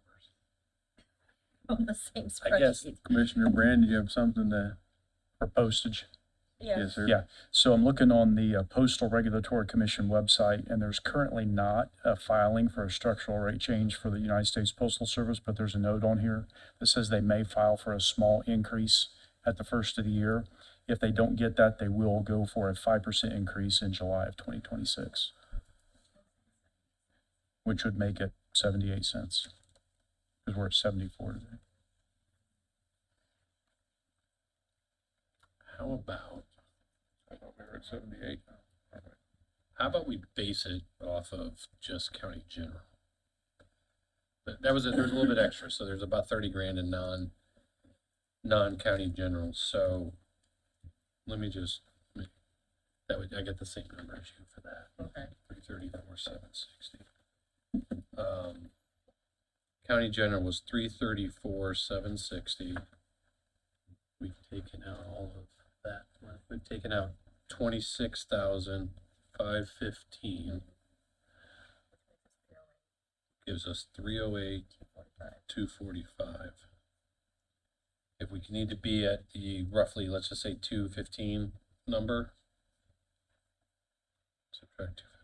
We ought to be higher than that with, Yeah. Oh, with higher, oh, sorry, okay, so like election year. 225, I was gonna add 10% to it, to cover 235. 235. So whatever that's,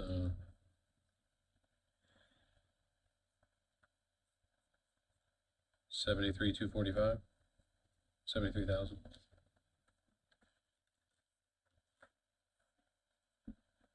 $73,245, and we've taken out 2914 already. 655, just general. Oh, I'm sorry, it was actually, we've taken out 26,500. Oh, okay. So we need another 73,245, right? Cut out. Yeah. Yes. Jessica, did you just say 26,545 or is it 26,515? I had 26,515. 515. 515. Okay, 26. matchy matchy. What'd you say we need to take out, Matt, 73? 73,245.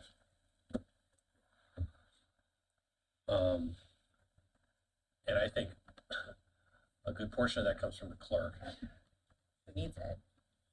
who needs it, but also, yeah. We How do- figure how out do like a we want to put percent. it? Commissioners have 45%.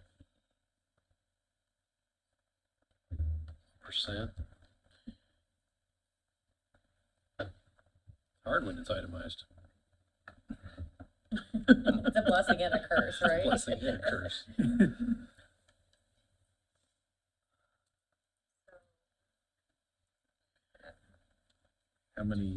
How many budgets had a reduction? I know the election room had the 25,000, right? Public defender had 1,500 and EMS had 15.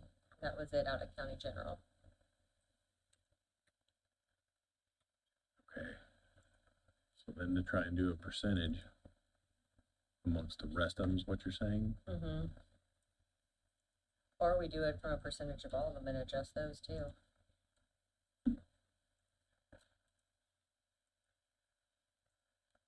Personally, I think you take that 334 number, find out what percent gets you down to 235, and then adjust them all accordingly. That's gonna be easier to do. Otherwise, you're gonna have to add up what's left. 24%, 23.7. Are you coming up with something? Jessica? No, Our postage will come out of our supplemental fund for next year. yeah, we're not even on that one. We We're just took- looking at Okay. county general, Yeah, yeah. we just did general now. What'd you say, Dan? In at 23.7.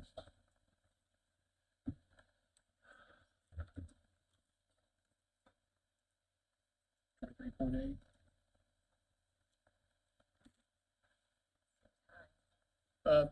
Wait a minute, yeah, That's way high.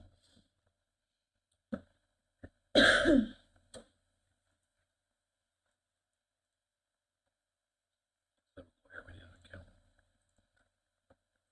23% will get us down to 237. What does? 26? 23% 23%. gets us down to 237.3.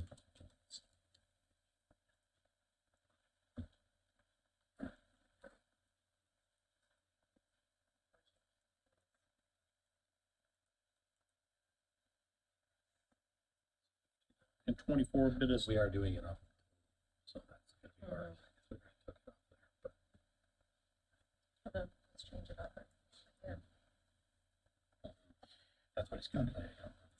Sounds like we're gonna do some calculations Yeah, for postage. Let's yeah. come circle back to that after we've had time to do that. Yep.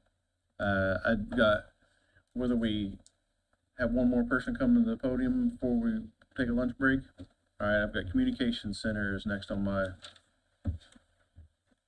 agenda here, list.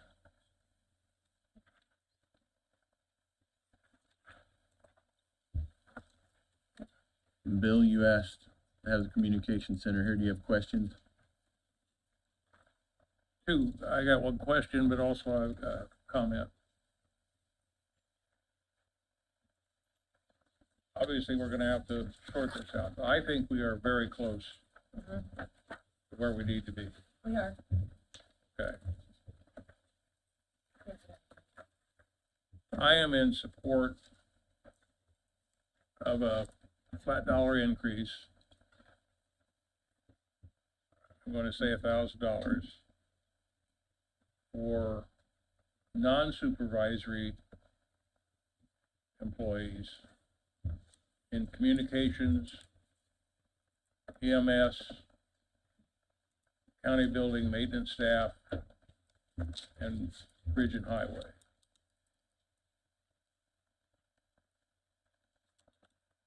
Talk to Fred. I know that's not what all he wants. But if, I'm talking $82,000 to do all that. If we can do that, I asked Fred, are there either budget cuts or givebacks from his budget that would help us in that regard? That's the reason I asked him back. And before Fred responds, my comment to that would be, you're asking for a one-time give back, or are you asking for a permanent reduction in his budgets going forward? I in asked him what he could perpetuity? do, in either case. Right, but what I'm getting at is, you're exchanging oranges and apples, in my opinion. I'm not asking him to fund my proposal. I'm asking him independently to take another look at his budget, and is there anything he can do to help the county general, either in terms of givebacks or non-personnel reductions. He may say no, I don't know what he's gonna say. Sure, and yesterday I also heard you say that you didn't like to make bargains or deals. This is not a bargain. If he says no, I still make the same proposal as far as the personnel. Okay. I just That's want you to gonna be know clear. what my position is. And he's here independently to see if he can help the budget overall. Okay. So you're basically, your comment is then, if he doesn't have any givebacks, you're still willing to move? Absolutely, Okay. absolutely. As I It's say, not I have no really fair. expectation of what he's gonna say. I just thought I would give him the opportunity, as other departments have come forward and have been able to help us out. I wanted to give him that same opportunity. I think it sets a poor precedent to ask our, individual managers to over budget so that, at budget time, they can now cut their budget and ask for raises. That No, doesn't make sense. that's, you've completely misunderstood me, No, Jim. I didn't understand. Completely misunderstood me. My idea with regard to salary increases, you can say that that's funded out of the postage. But we just saved $73,000 in postage, I'm only asking for 82. That's not a bargain. Right?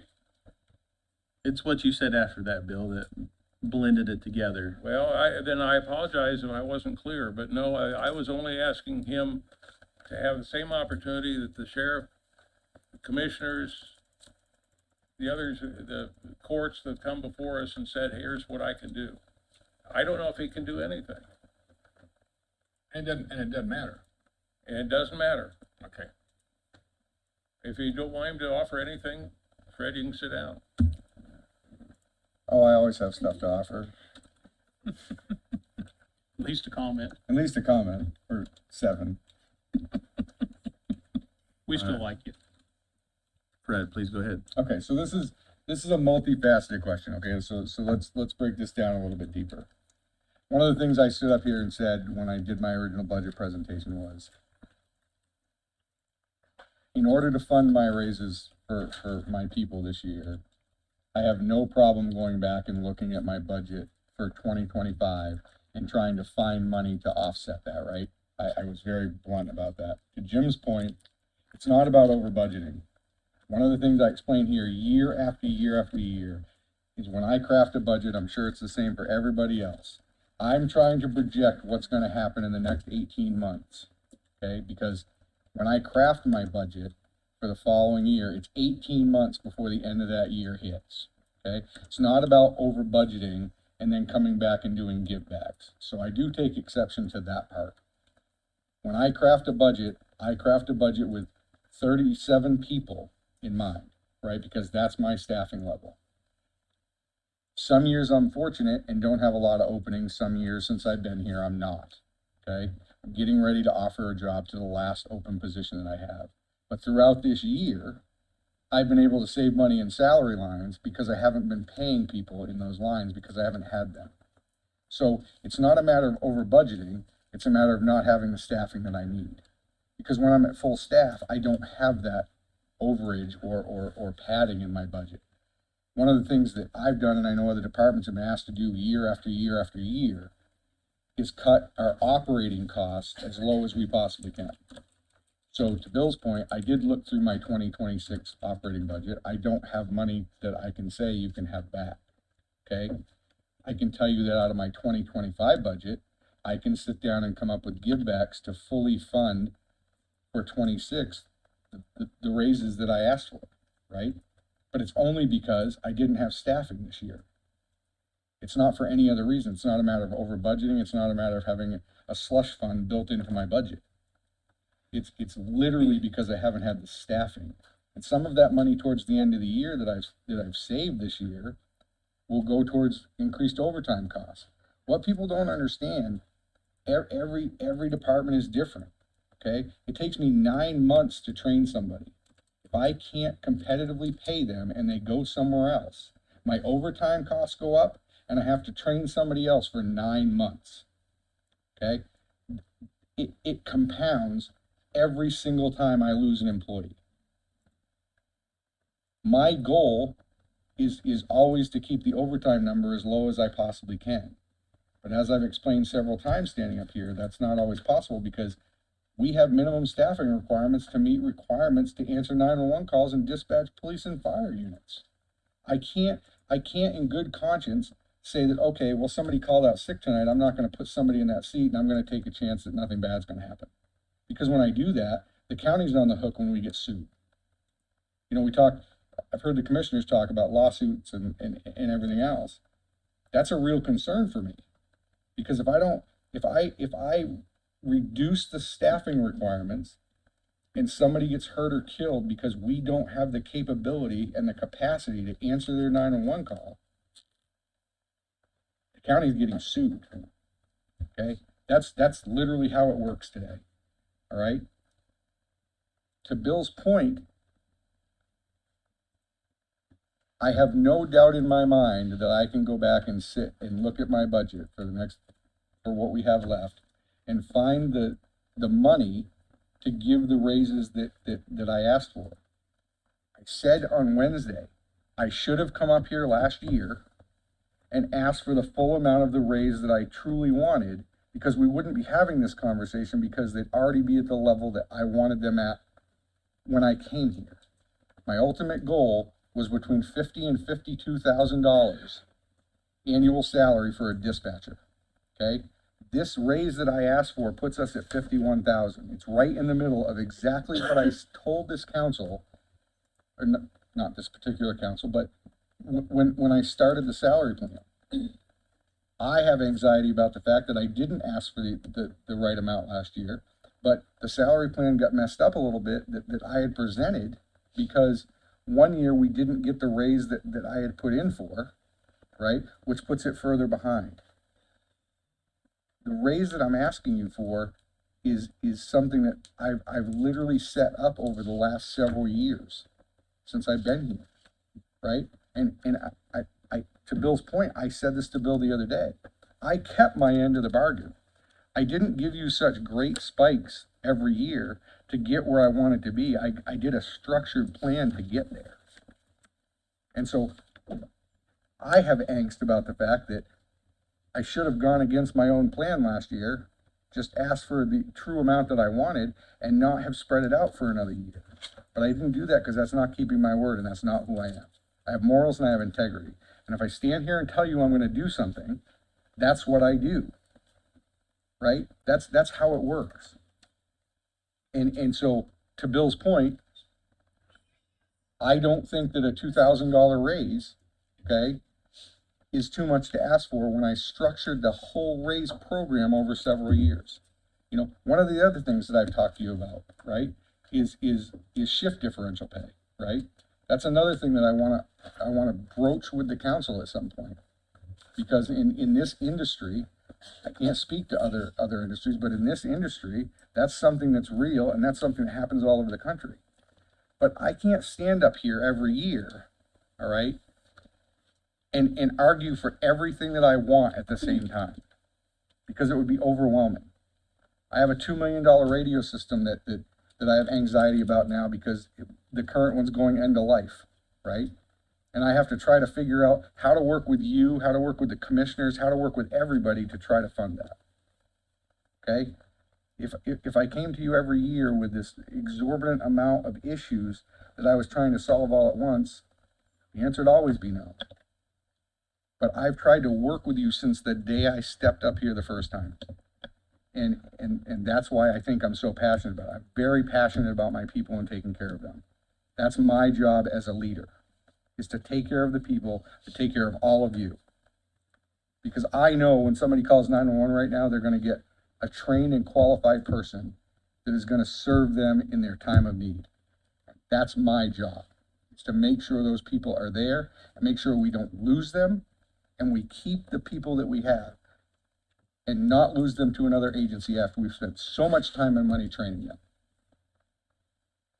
So I will stand here again and tell you, in order to fund, I think in the county general budget, it's 30,000. Bill can correct me if I'm wrong. I believe it's 30,000. And then in the statewide 911 budget, it's the same thing, because I structured the raises for dispatchers all the way up through admin staff, right? You know, the 911 budget's completely separate. I could have come in with you the first year and put the admin staff and the supervisors at the level that I wanted them at to begin with, and it never would have impacted county general. But I will never, and if you look at those numbers in front of you right now, I will never take a bigger raise than my people do percentage-wise. It'll never happen. In fact, if you look at those numbers, everybody else is at 4%, the supervisors are at 3%, I'm at 2%. And I can tell you with the cost of living, 2% is not an inappropriate number to ask for, right? I tried to keep it real this whole time and keep it so that it was minimal every single year. And that's why I implored you on Wednesday, and I'm going to implore you now to please allow those raises to go through for my entire staff.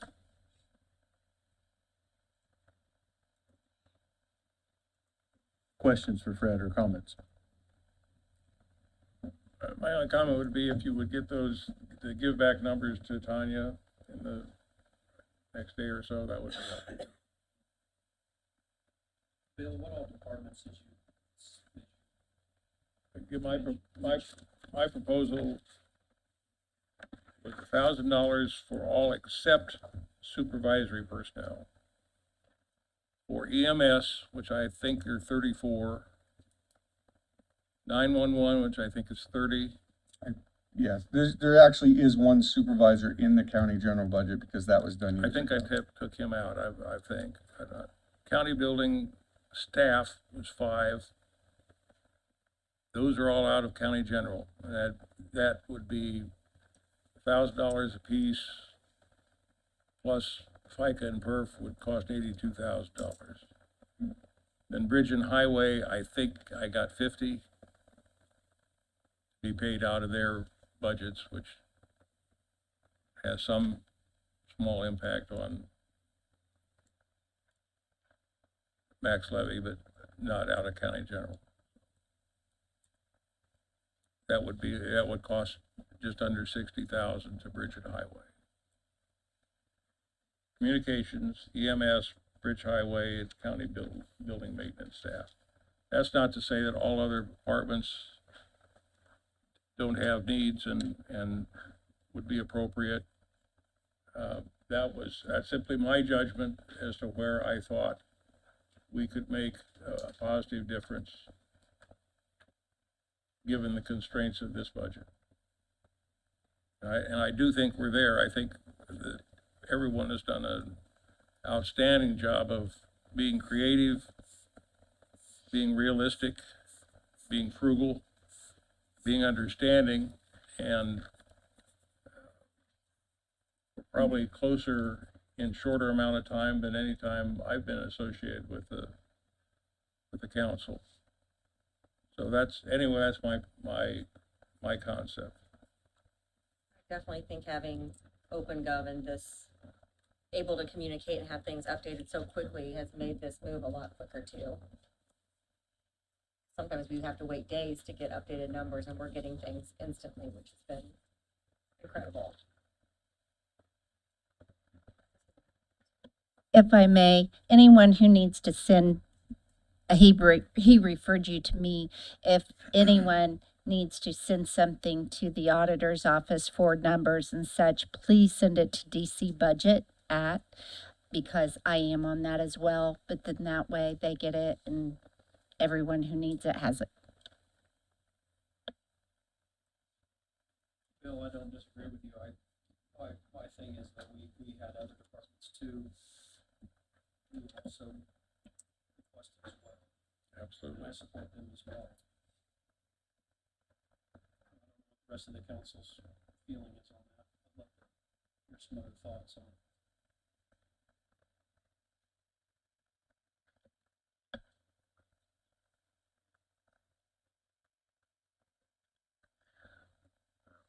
No more comments for Fred, then thank you, Fred, appreciate it. Thank you.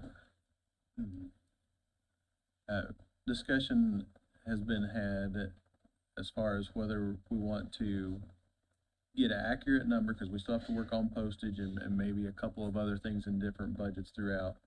Whether to recess for the day, before we do that, try to come up with a date to do that, or to break for lunch and come back and have more discussion after lunch. What is the pleasure of the council? Well, I understand I sort of dropped this on you. I mean, Sure. I wrote this up this morning, so. So I don't expect an immediate response, but, so I'm willing to do either one. If you want to recess, come back next week, and so we'll know exactly where we are. That might be helpful, but if you want to talk about concepts today, I can do that too. What you, Matt and Jessica, and what did all of these come up with on our postage, or do we need to come back and revisit that after lunch? I think we've got a calculus we could do. We just have to go over the numbers and plug them apply in. it Yeah, I mean, we, in each line. yeah, not every line, but there's The 3, affected 6, lines. 7 lines to adjust, 7 departments to adjust from. To get to that 73,125 or whatever was the number. It's a It's a 23 rough reduction, number, yeah. right? And 23, 24. 20, yeah, I just went with the straight 23%. And then some of the lines were so minimal that we're not even including those right now. So that's, That 73 into your. I already have it, like, if it will already, account for that, because it's in that line, that column, so. Sure everything matches.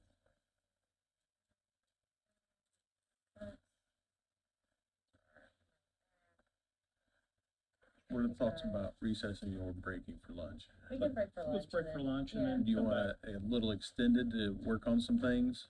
Yeah, that'd be Yes. nice. I mean, it's basically 12:30 now, and you want an hour and a half, or you want 2 hours? What are you thinking as far as time? 2 hours? 2 Yeah. at the latest, 2 Okay. PM at the latest. I'm 2 sorry. PM. Yeah. Okay. We're gonna It is. break for lunch and be back here at 2 PM then.